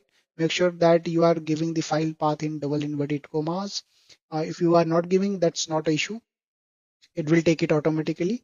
And then after, you need to specify what type of hash value you required. For example, MD5, SHA-256, whatever. So this is SHA-256. So here what I got the hash value, right? Now I have copied this hash value, and the first thing I will do, I will check whether this file is malicious or not. Correct? So let me paste it on the virus total. Whoa, okay, you can see this is a Trojan actually. Threat category is Trojan, ransomware, family labels, filer, and okay, malware, and it's a type of stealer. Okay, so stealer is nothing but a kind of malware which is actually used for the stealing the information from the your web browsing and other places. So with the help of this, you can this is the first part of the static analysis, where you have just generated the hash value of that particular file name. And this is very safer because you just put down this hash value in the virus tutorial and you got to know that this is malicious, and that's where your analysis is going to be stopped, because you can directly block this particular hash file in your environment, right? But apart from that, you need to do something else. Let's say there is no suspicious things there, right? So how you are going to proceed, right? So for that, let's click or right click on it and open with Notepad, the text editor, you can say, right? And from here, let's check for HTTP. Okay, I'm just trying to search if there is some URL or domain. There is no URL domain because it's a bin. And let's say www. Okay, is it there something there? It might be, looks like it is encoded, right? So how you can decode all these things, there is a tool called CyberChef. So on that part, on that CyberChef, I will be taking a new I will be making some new video on that, so you can go through those CyberChef tool, that how actually it works. Okay, this is www. Okay, no issues. We are not, let's say checkfood.com. Nothing. Okay, no issues. So you didn't find anything here in the static analysis, uh, particularly in this text editor. Whereas this whole word can be copied and can be pasted in the CyberChef tool, from where you can get lot of different things. On that part, we will be talking about in the next videos, in some upcoming next videos, right? Because that tool, I will have to explain that what exactly that tool and how it is going to work. So now let's move towards the dynamic analysis, right? So I'm going to open same as this any.run. Let's hunt new task. And here I have to choose Google Chrome, and then I have to upload it. Okay. So this is where, and run a public task. Okay. So it is running. Let's wait for a minute and we'll see. We'll check step by step analysis what exactly it is doing. Okay. Let me add time. So if you can see, it's a .bin file, and I just try to open with Google Chrome. It's still loading, and if you can see here the warning, right? It means that type of file any .run already have. Someone have already analyzed these things, right? If we will see, this is automatically giving us warning, searches for installed software. And if you will see here, stealer, vidar, it's a vidar stealer. It's a Trojan, right? RKE. So it is already showing different kind of malware, that it's a stealer, it's a vidar a stealer. It is showing us. And what exactly it is doing here. Okay, let me stop it so that I can show you what exactly it is. See here, it is showing vidar. Let me click on it, and you can see 100 out of 100, right? Here is the indicators, and this is the command line actually. Okay, and what are the things are in danger? The steals credentials for web browsers. Actions looks like stealing of personal data, right? You can just check it out. All these things you can check it out, and you can do the analysis. See, this is a dynamic analysis, so everything the tool have given you, but now this is your turn. You have to investigate, you have to analyze what exactly the details it is going to give us. Now if you can see that it connects to the CNC server. So from here you got the source IP, right? From the source IP, from the destination IP, you are getting all these things, correct? See here. Action looks like okay, warning, all these are warnings, correct? You can explore all these things. Okay, show all. Okay, let me click on more info. So once you will click on that more info, you have lot of things here. So let me code sign in. Okay, let's check for the modified files. These are the modified files here. The executable files, see here, all these files here. Okay, now the registry changes. What are the changes has been done on the registry side? So all these changes has been done on the registry sides. So you can go through these things step by step, and you can make a note what actually you have seen here. Now the HTTP request, you can see connections, everything where it is actually communicating. Network threats, see here, it has found a network stealer. What is the SID, what is the source IP, what is the destination IP, what is the port, everything you are getting, and you can analyze all these things. Modules, these are the some modules, right? So all these details you can get from this any.run. I hope you are understanding the analysis part, that how actually we are analyzing all these things. Moreover, you can go these through these threads, right?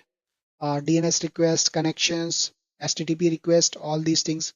And in order to just if you want a report of that, you can just click on the text report.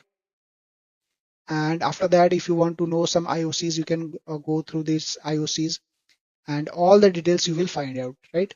So you have to check each and everything. Okay. Uh, it was a it was a very malicious file actually, right? So you got to know from here that yeah, it's a malicious one, and that should be blocked in your organization.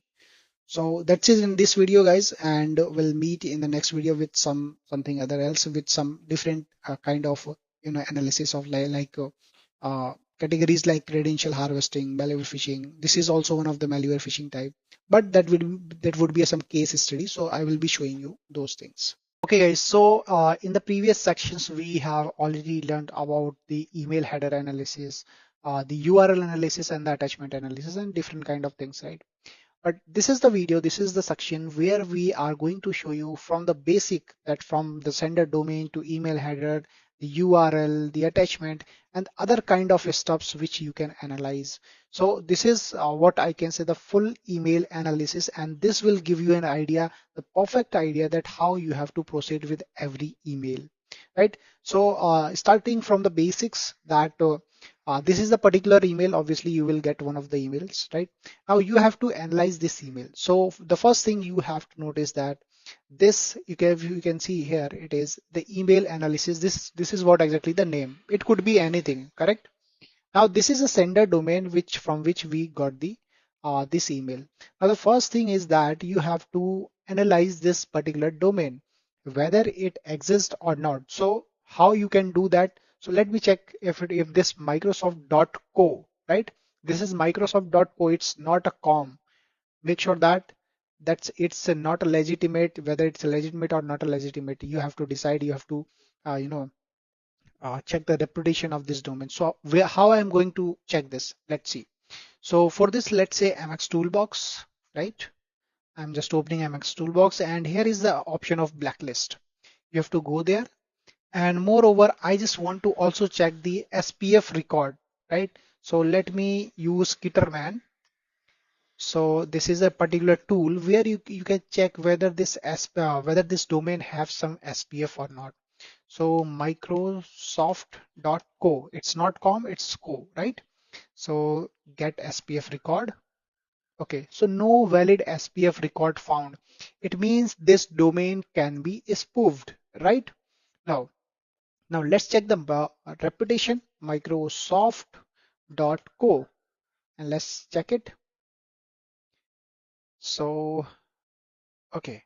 So it is not showing blacklisted, right? It is not showing blacklisted, whereas this domain does not have the valid SPF record, right?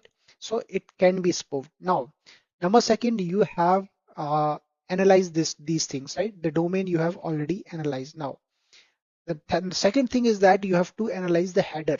Let me show you how you can do it. In the properties, go in the properties, Control A, Control C. You can do it manually as well. I just want to show you with the help of this MX box tool. So analyze headers, just paste it here and analyze it. Okay, so you can see here everything is DMARC complaint, SPF alignment, SPF authenticated, DKIM element, everything is nothing found regarding this particular domain. So we were right on the Kitterman that it doesn't have any kind of SPF record, and this particular email domain can be spoofed very easily, right? So if you can see there is some user ID from, and this is emkis.cz is what the server, and this is the IP which you can actually check for it, the reputation of this particular IP, then google.com, and then after it has arrived. Now see here, DMARC record published, nothing, there is nothing here. From, okay, we got to know. To, this is the Gmail one, okay, and date, okay, reply to is the same, right? So it is not spoofed, right? Here, the main thing is that this domain have no SPF record. It can be spoofed, but in this case, it is not spoofed because you will see reply to it is the same from the sender one, correct? So in the email header, we didn't get much detail, but we got to know, yeah, this email does not have any DMARC, DKIM, and SPF records, correct? So let's directly jump. So there is some authentication issues. There is some integrity issues with this email. Now, next one, if you will see the body, a high severity alert has been triggered. Please check the last incident, blah, blah, these kind of things you have. Now, the first thing is that here is the some, you know, particular link. But if you will directly click it, obviously you don't know whether it's a fish or not, but you got an indicator from the email header analysis that there is no SPF record, no DMARC, no DKIM. So be very cautious before clicking on anywhere. So you have to just uh, copy this link, copy hyperlink, okay, and very cautiously just open your notepad and paste here. So this is actually what you can say the particular uh, link is, right? So here is the link. Let's check the repetition of this particular link. So I'm just using virus total and urlscan.io. You can use a browser link, right? You can use browser link if you want, or any kind of sandbox. So let's search here. Meanwhile, you can check the categories as well. Site review, right? Site review. And also you can check on URL scan, sorry, URL Palo Alto filtering. So just I want to check with this one. No categories, it is showing very clean, right? It is showing very clean, but there is some trick here, and you will get to know once you will analyze it in the sandbox. Okay, so these tools are just showing us all these things, correct? Now let's directly jump over this interactive online, right? So what I will do, in spite of just giving just only this particular link, I'm going to upload the whole this Outlook file, correct? Now there could be one question, and this is what I recommend, that you should not upload your email until and unless it is very sensitive. So if it is not sensitive, you can upload it. There is no issues, but your company is denies that you don't have to upload your data anywhere, and you should not do it. So in that case you will have to just uh, just copy that particular URL and paste it here. If you already have your own sandbox, then that's good. That's superb that you can analyze that particular email and in that sandbox. Alright, so I'm just going to upload, and here it is where it is compressed, and okay. So okay, let's say I don't want to make it on the Internet Explorer. I just want to it in the Google Chrome. Let me again. Okay, so run as a public. I agree. Now it is being uploaded. So here is the analysis started by this sandbox, which is any.run. So let me add some time here, correct? And just see here, guys, the analysis you have to see here that how I'm going to do it and what are the your observations here. So I'm just going to click on full screen so that you can see. Now I'm going to click on this open. This is particular URL. So I have clicked on it, right? Now, see here where it is redirecting viewoffices.apps.live.com, correct? And if you will see here, it is going to show you download.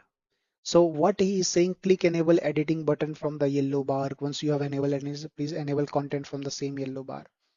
Now, what exactly it is? So there is some micro enabled. So I'm just downloading this in the virtual box. So I'm just opening this file, opening. This is a Word document, correct?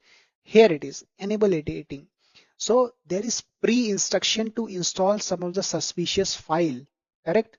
So what happened from that particular URL, there was a document which you have downloaded, and in that downloaded, there is some pre-instruction given for the particular malicious payload. So once I will click on enable editing, see what it will show us, the application experience and internal error loading SSL libraries. So now it has been started actually. So let me go back by clicking on escape and see what is happening here.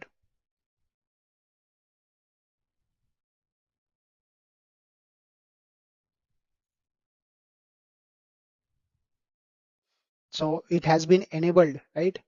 We have just click on that enabled, and there is some suspicious file which is already started at the bank in the connections. If you will go, right, there is a lot of things happening here. DNS request, right?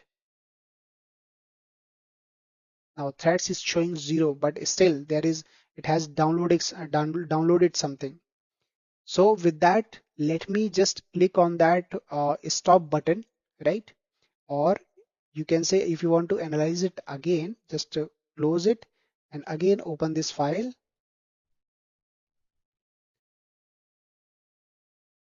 Okay, so let's stop it. Now let's see what exactly the result we got. So now if you can see, it's showing malicious activity, guys. Why it is showing the malicious activity? Because it has downloaded something and there was some instruction on the micro enabled button which we actually enabled it. Now in the background there was lot of things which has been installed. So those things you have to check. Where you can check all these things, it's a very simple thing. Let's say, okay, let's say this particular MD5 hash value. So if you will just put here, let's see what will virus total will tell you. It is showing nothing, correct? So this is what the power of sandbox, that even the those things which are not malicious, which is not captured by the virus total or other threat intelligence, but this particular sandbox having the capability to check each and everything, to check the behavior, just to catch all these malicious things. So now you can go in the IOC section and you can go through all these, what storage.live.com, this telemetry. Okay, this is related to some Microsoft.com, correct? So all these things you can check.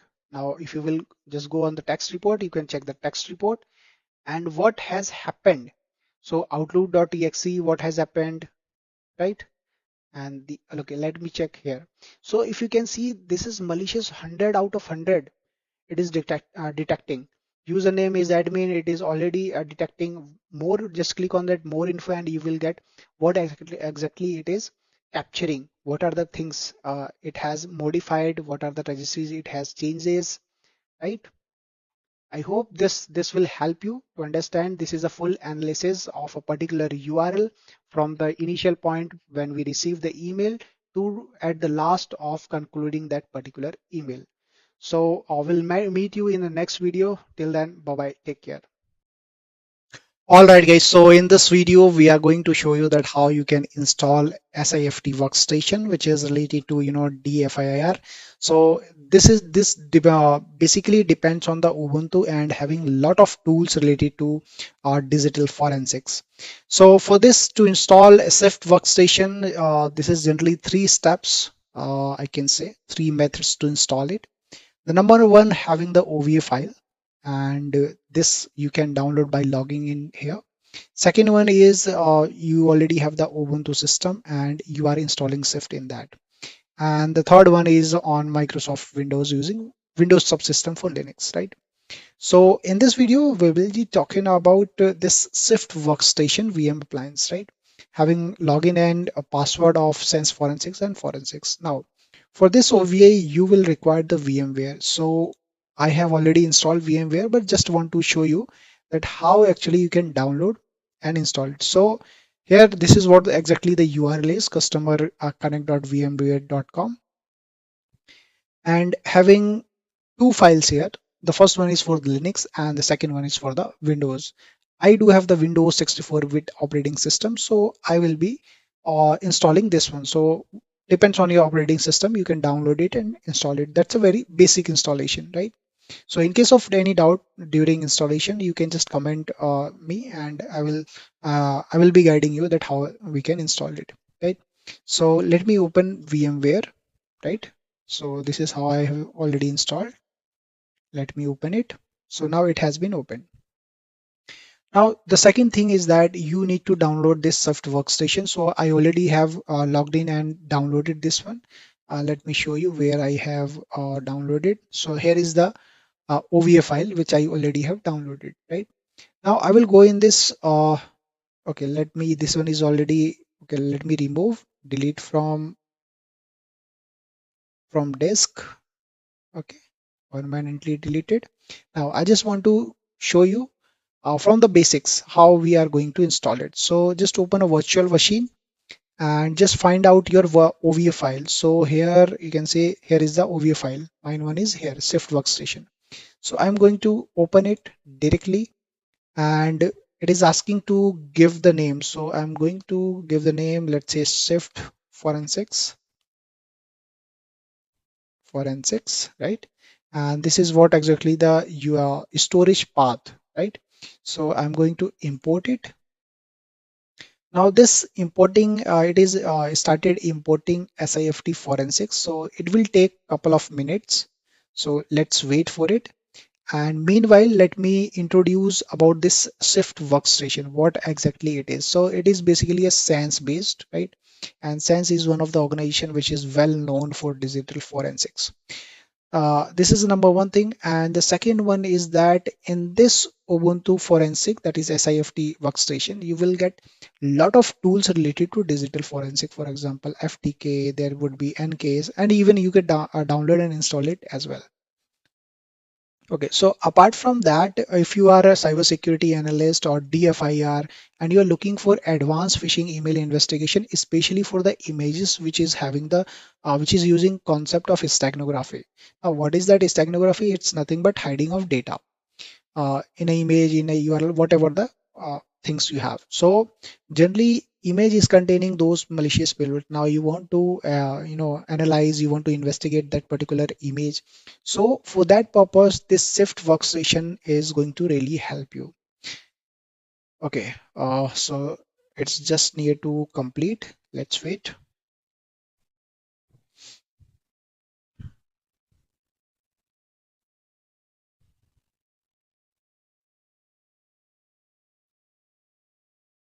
Okay, so it has been completed. Now let me play this virtual machine and let's wait for some time. Okay.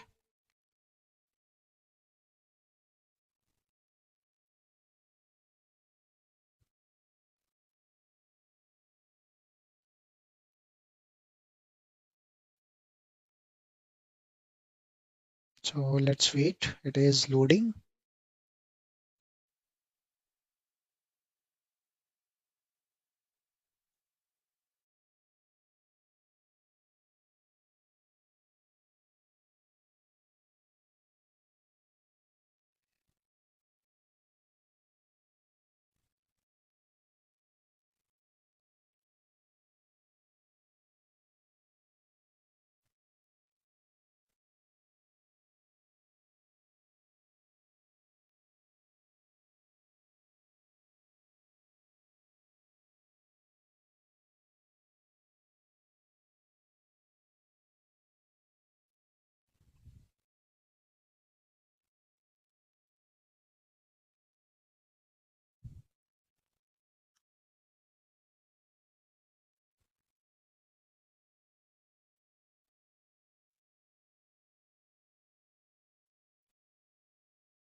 Okay. So guys, you can see it has been installed successfully, and let me logged in this sense forensics. So password is forensics, enter,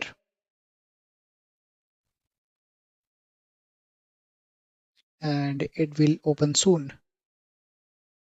So this is the first time. Obviously, in the first time, it is going to take some time to to execute. But in the second time, obviously, it is going to directly execute. So you can open it directly. Let's wait for more minutes and let's see. Uh, okay, it is opening.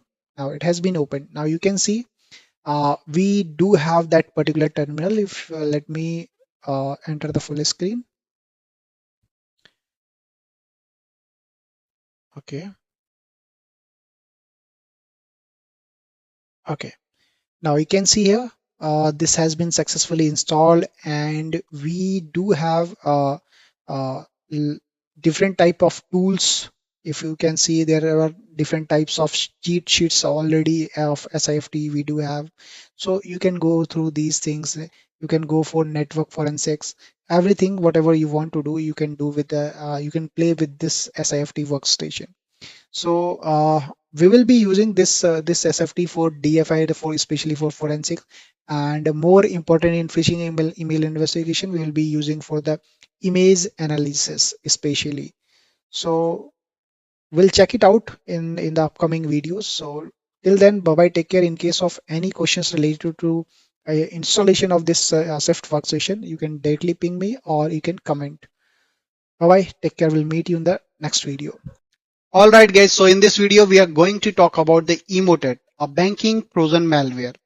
So let me start with the agenda that what we are going to discuss in this video. What is Emotet? Then after we'll discuss about that how does Emotet spread. There is, I think maybe 2 to 3 slides and we have 2 diagrams and I will let you know that how we can get to know how we can understand that how actually it spread. Then after we'll discuss about what is the history of Emotet, from where it has been started, which year it started, who does Emotet target, what is the target industries for Emotet, how can I protect myself from Emotet, even how I can protect my organization from Emotet, how to find the IOCs, this is one of the most important concept. And then after we'll talk about what you can do if the system is already compromised. That is, how can I remove the Emotet? And at last, how does it is related to SOC? So let me start. What is Emotet? So Emotet is nothing. It's one of the malware that is primarily spread through spam emails. So the infection may arrive either via malicious script, macro-enabled documents, files, or maybe the malicious link.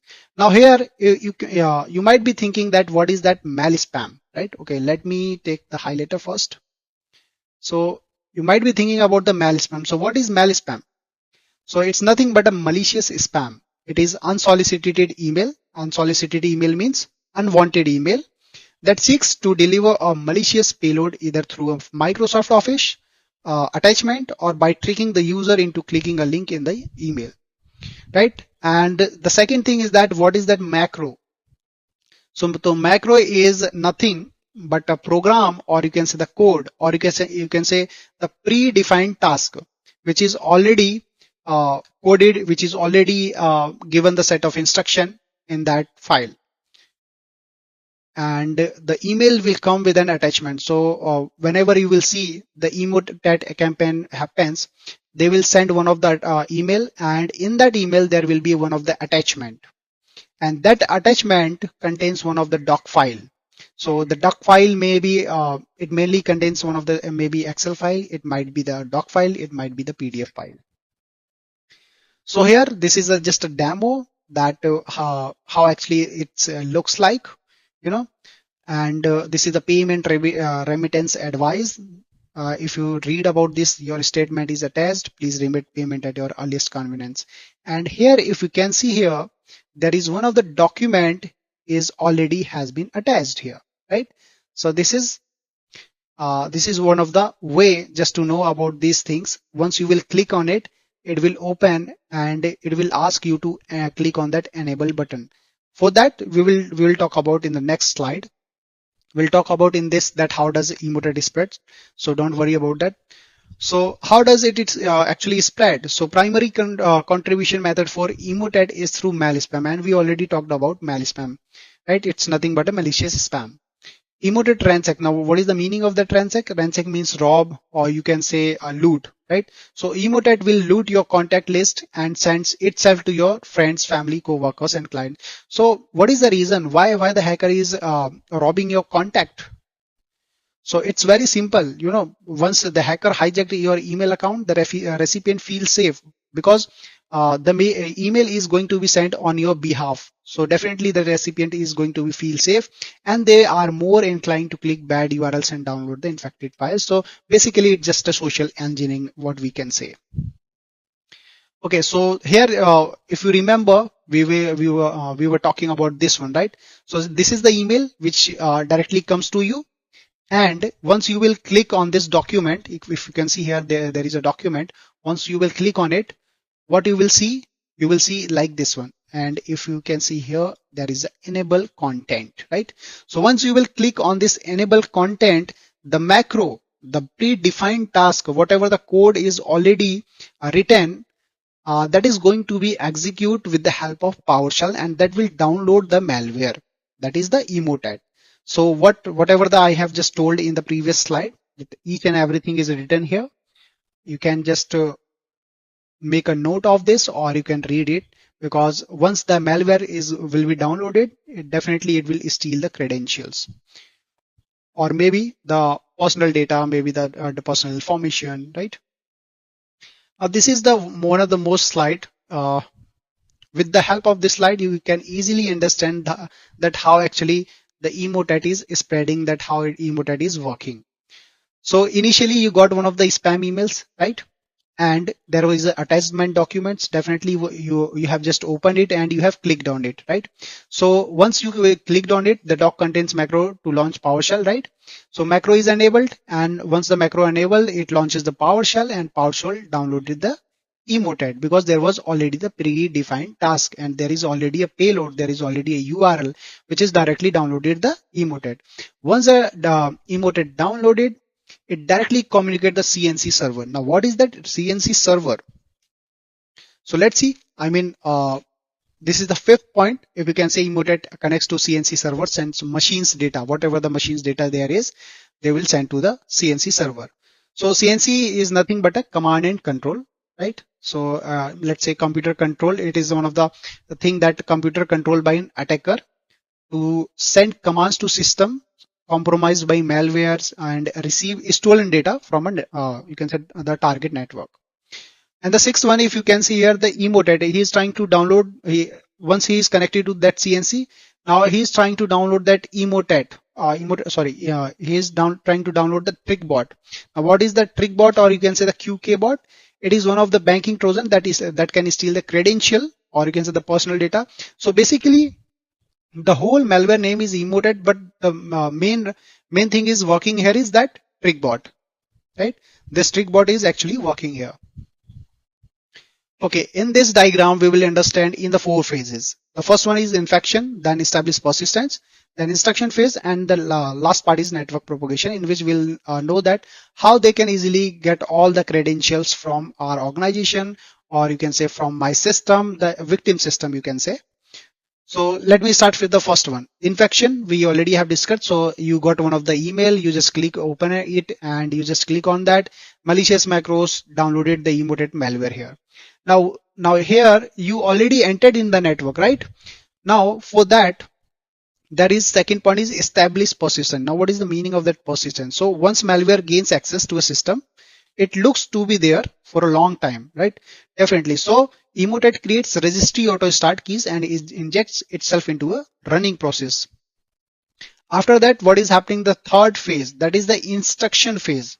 So once it makes the persistent connection, it will directly communicate to the CNC. It means C2 server, you can say C2 server, you can say CNC server, that is command and control, definitely.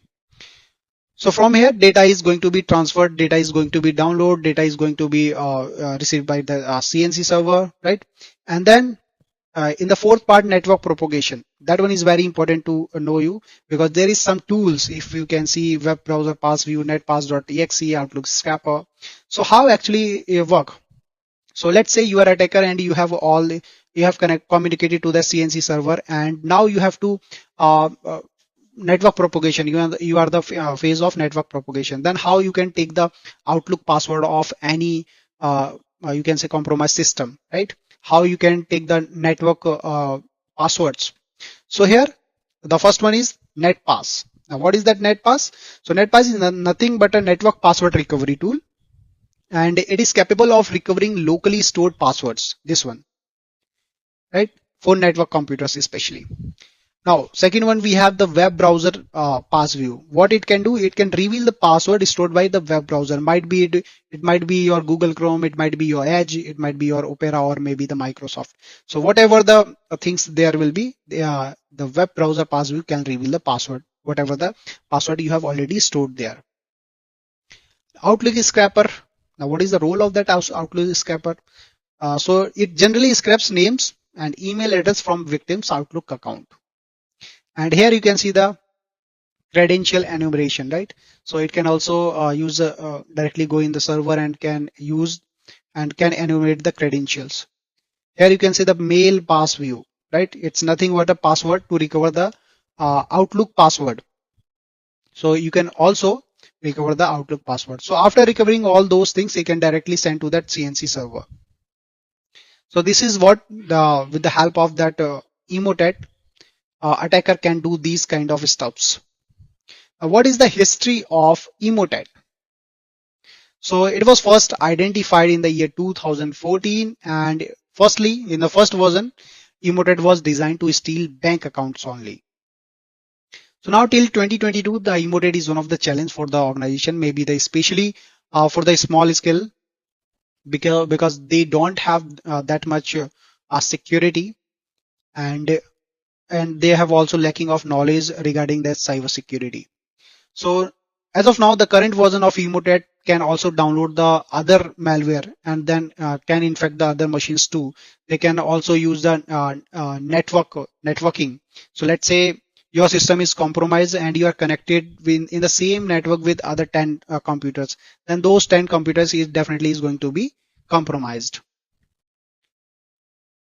So who does Emotet target? So generally it targets each and everything, whether it's a small scale industries, whether it's a banking sector, whether it's medical, or you can say Bitcoin wallets, government entities, each and everything Emotet can target. Now, how can I protect my organization and myself from Emotet? Now, let's suppose the Emotet didn't happen and didn't enter in your organization. But before that, what you can do, how you can protect your organization before it comes in your organization. So here it is that you can educate the employees about Emotet, keep your computer endpoints you can up to date with the latest patches of Microsoft Windows.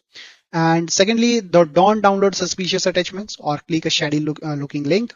You can also educate yourself and your users on creating a strong password and create MFA. MFA is multi-factor authentication, obviously. For a proactive approach, you can search the IOCs, whatever the IOCs related to this Emotet have on the maybe the social media, maybe in the internet. You can just find out all those things, and you can block in your organization after concerning with your senior leaders and maybe your teammates. How to find the IOCs of Emotet? Okay, this one is very important. That Microsoft blog and There is a lot of blogs. You can read those blogs, and definitely you will get the IOCs of Emotet. Twitter, from my perspective, Twitter is one of the best method. You can directly go on Twitter and just write Emotet IOCs. That's it. You will, sorry, you will find the IOCs of that. And GitHub, obviously, there is a lot of things on GitHub. You can go on GitHub and can see the IOCs of Emotet as well. How I can remove the Emotet? Now let's see that one of the system is compromised and you are a cybersecurity analyst. How you will remove the Emotet? So that keep one thing in your mind, guys, that whenever there is any system is compromising for a malware, maybe for a ransomware, for any other thing, then what you have to do, the first step is isolate that system from your organization network. This is the first step. Each always patch and clean the infected system. Analyze and investigate your network. If found more system, definitely you will find. If that system is not isolated, then definitely you will find more system. And if you found that system, then you can clean each computer on your network one by one. And block the observed IOCs in your network, whatever the observed you have observed, the indicator of compromises. So IOCs stands for indicator of compromises. Maybe it's a domain, maybe it's sender, maybe it's hashes, IP, and other things as well. How does it is related to SOC? Definitely, if you are SOC analyst, you will get a lot of emails in your Outlook. Even your organization employee is going to be having a lot of emails regarding the emotet if there is some emotet campaign is happening. So that's how it relates to SOC. So thank you so much. Bye bye. Take care. So in this section, we are going to show you the investigation phishing campaigns, right? So how you can investigate those phishing campaigns. Let's say you are the normal user or someone have just received the email, then how you are going to investigate those phishing campaigns. So the number one, there is three things in that: the tracking. First one is the tracking of phishing campaigns. The second is the gathering the evidences, and obviously the third one is the reporting phishing incidents, right? So number one, we are going to discuss in this video, and rest of the two we will create some new videos. Now, in this tracking phishing campaigns, what exactly you can do? So, number first is that you have to collect your phishing email, whatever the phishing email you received or the victim received, you can say, right? So now, second thing is that analyze the phishing emails. We have already shown you that how you can proceed to the analysis part and the investigation part of that particular email, right? So number second you can do. Third is identify commonalities, use threat intelligence feeds, reverse engineering malware, track payload hosting. Now, all these, what exactly are these things I'm talking about? So you need to if you will focus in your investigation, definitely you will find some IOCs that is an indicator of compromise, and those IOCs might be related to some URLs, some domains, some IPs. Now with the help of these things, obviously you will get some information. So if you will see in the track payload hosting what you can track actually, so with the help of IP, with the help of URL, you can just find out from where it is originating. With the email header analysis, you can just get to know what exactly the original sender, what exactly the original IP, the original server. These things you can just track it. And apart from that, obviously in the track payload, whatever the payload is there, in that, as I said, IP and URL will be there. So you need to track the country, the you can say the ISPs, and if there is some domain present on that particular IP, or there is obviously a different URL, then you can collect all those information as well. Now, so monitor infrastructure, track victim data. So monitor infrastructure, what you can do in this, that with the help of those IOCs, you need to just figure out in your whole environment of the organization whether some other victim have received the same type of IOCs or not. If there is some other user who is already compromised with the same, you can say IOCs, IP, or that particular URL. So you can monitor your infrastructure, track victim data, implement takedown procedure, how you can take down you have to follow these things, report to appropriate authorities. Obviously you have to report your CISO, then CISO will report some CTO and above level. And then after you need to just document your all findings whatever you have just collected by analyzing that particular email and investigating it, right? So I hope these are the some terms which is going to help you just to track your phishing campaigns. Now let's jump directly on the gathering the evidence. What are the details you can gather, right? So the first thing is that if the machine is already compromised, then obviously the first step is that you have to isolate that particular machine, right? So why we are isolating that particular machine? Because obviously if that machine will be in the infrastructure network, then definitely it can compromise the other devices too and are in you can say the network as well. So after that, you need to document the incident, including the data, time, and initial observations. You need to capture the screenshots and relevant logs, right? Just for the evidence purpose. Now, preserve digital evidence and maintain the chain of custody. When you need to preserve all the digital information, all the digital evidences because those things will be very helpful during the when you will present it, when you will these evidences when you will show it in front of your higher management, right? So then record metadata associated with the digital evidences. This is metadata is nothing but data about data, right? So this is what a metadata. Collect malware samples securely. Now, if there is some malware, if there is some URL which is related to some malware, then you need to very carefully collect all those data with the help of screenshots, right? Then capture and store network traffic data. This you can do with the help of Wireshark and other tools if you can, if you have, or definitely the SIM logs is very important. But apart from that, you can check the this network traffic data you can with the help of Wireshark. Now, record witness statement for the context. You need to witness the you need to record the witness statement, that is the victim statement, because of, obviously the victim have clicked on that phishing email. So you will get to know with the help of those tools which is available for to know whether the user have clicked or not. But this is what the actually the process that you need to clear, take a clarification from the victim as well. Now, preserve physical evidence if applicable and consult with the legal counsel and maintain a detailed evidence log. So, this is what exactly you need to do in order to investigate in a very right way with the help of right process.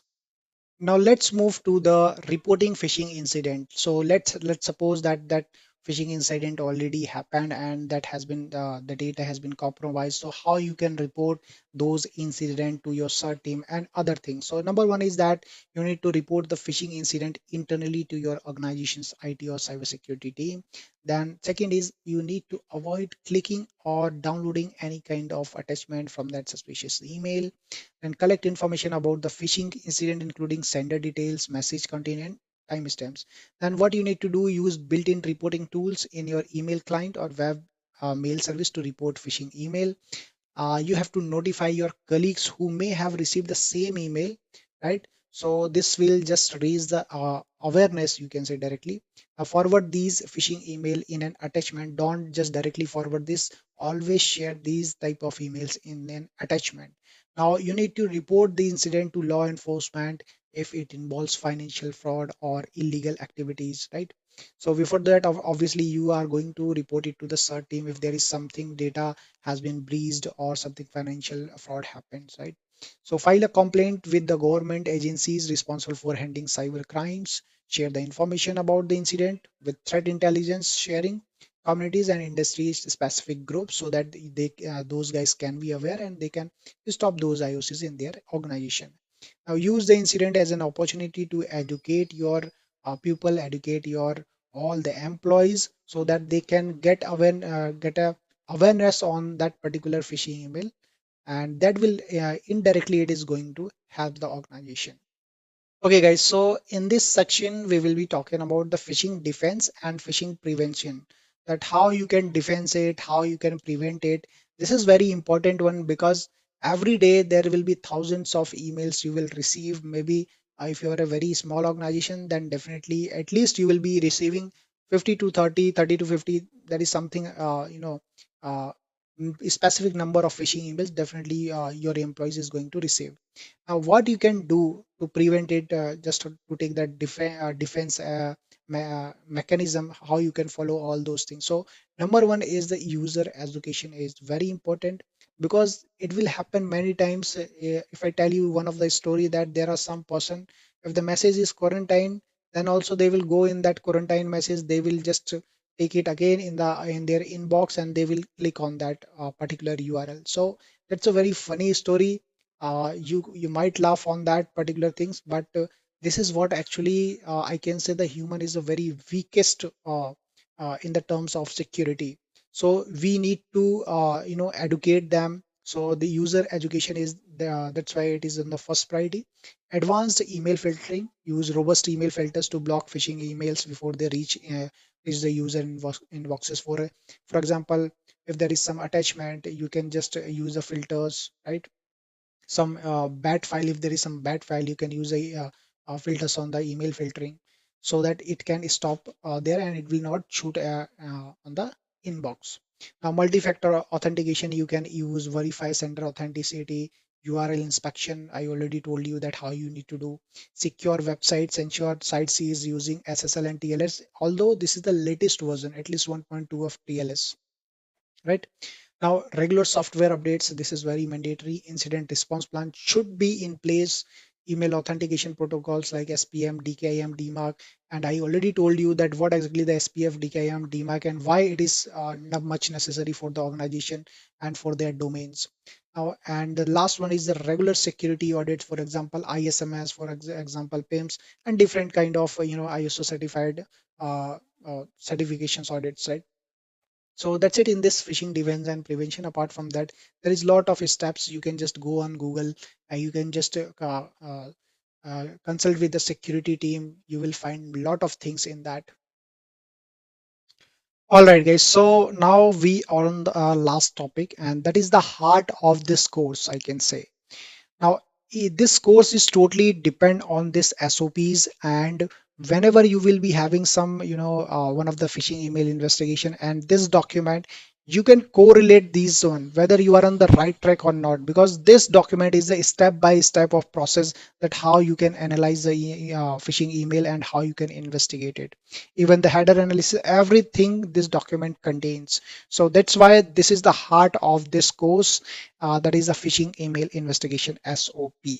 Now, let's start from the first point that what actually you don't have to do. So do's and don'ts we have. The first one is do not click on any URL.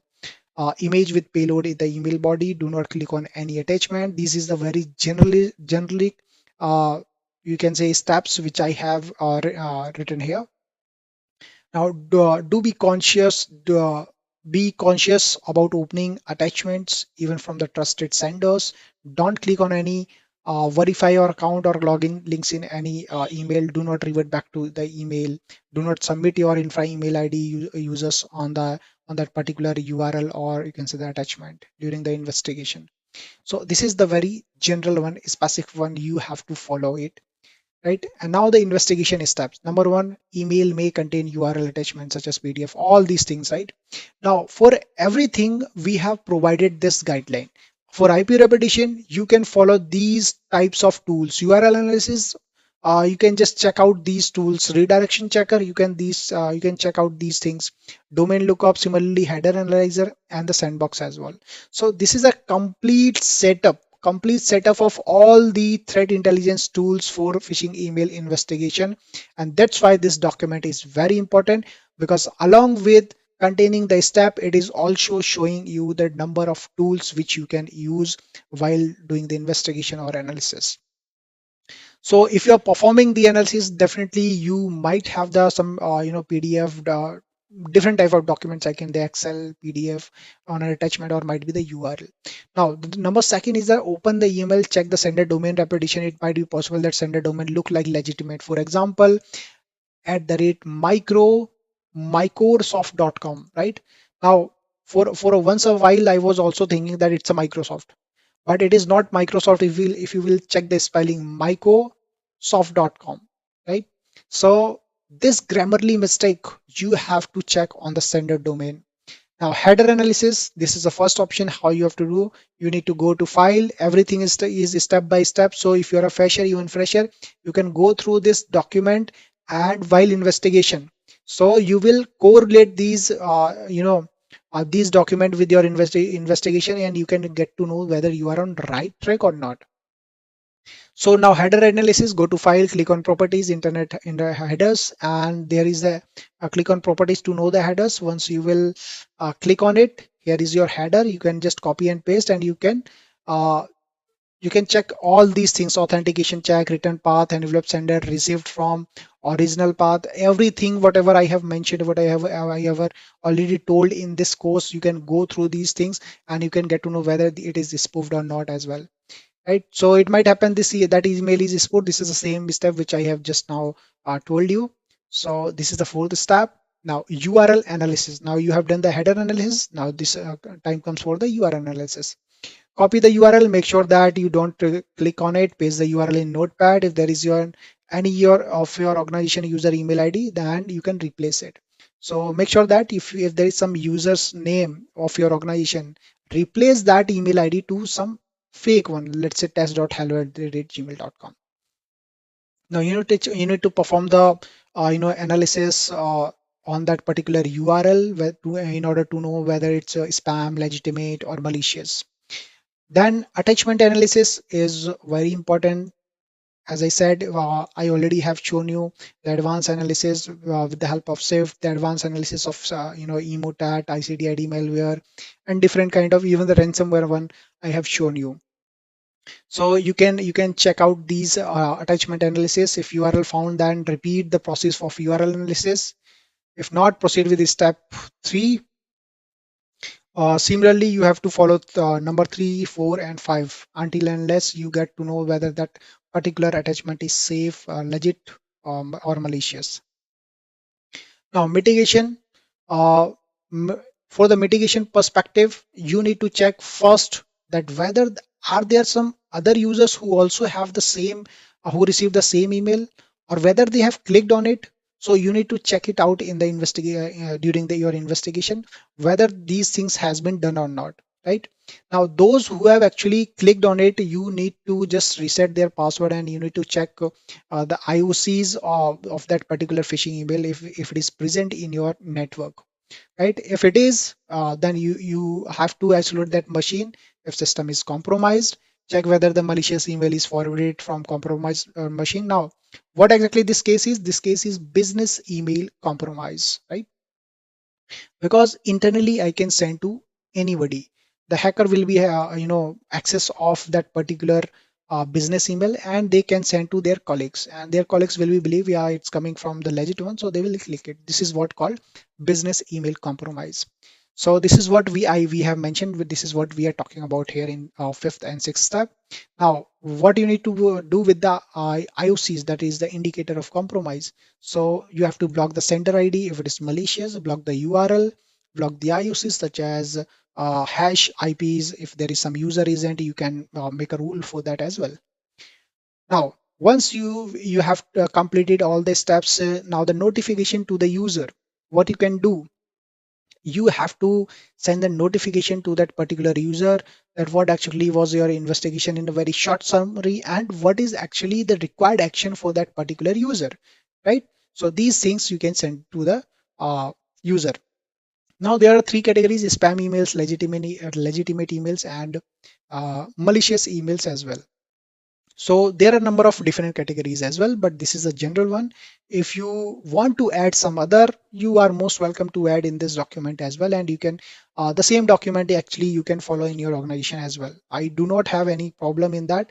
Although it's a copyright, but you can use it. This is what my perspective. Now, investigation report template. This is what is the you can say the investigation report template. The number one, the summary. If you are sending to your investigation to your CISO, to your higher management, to your, obviously for the record purpose, you will have to submit in your ticket number as well.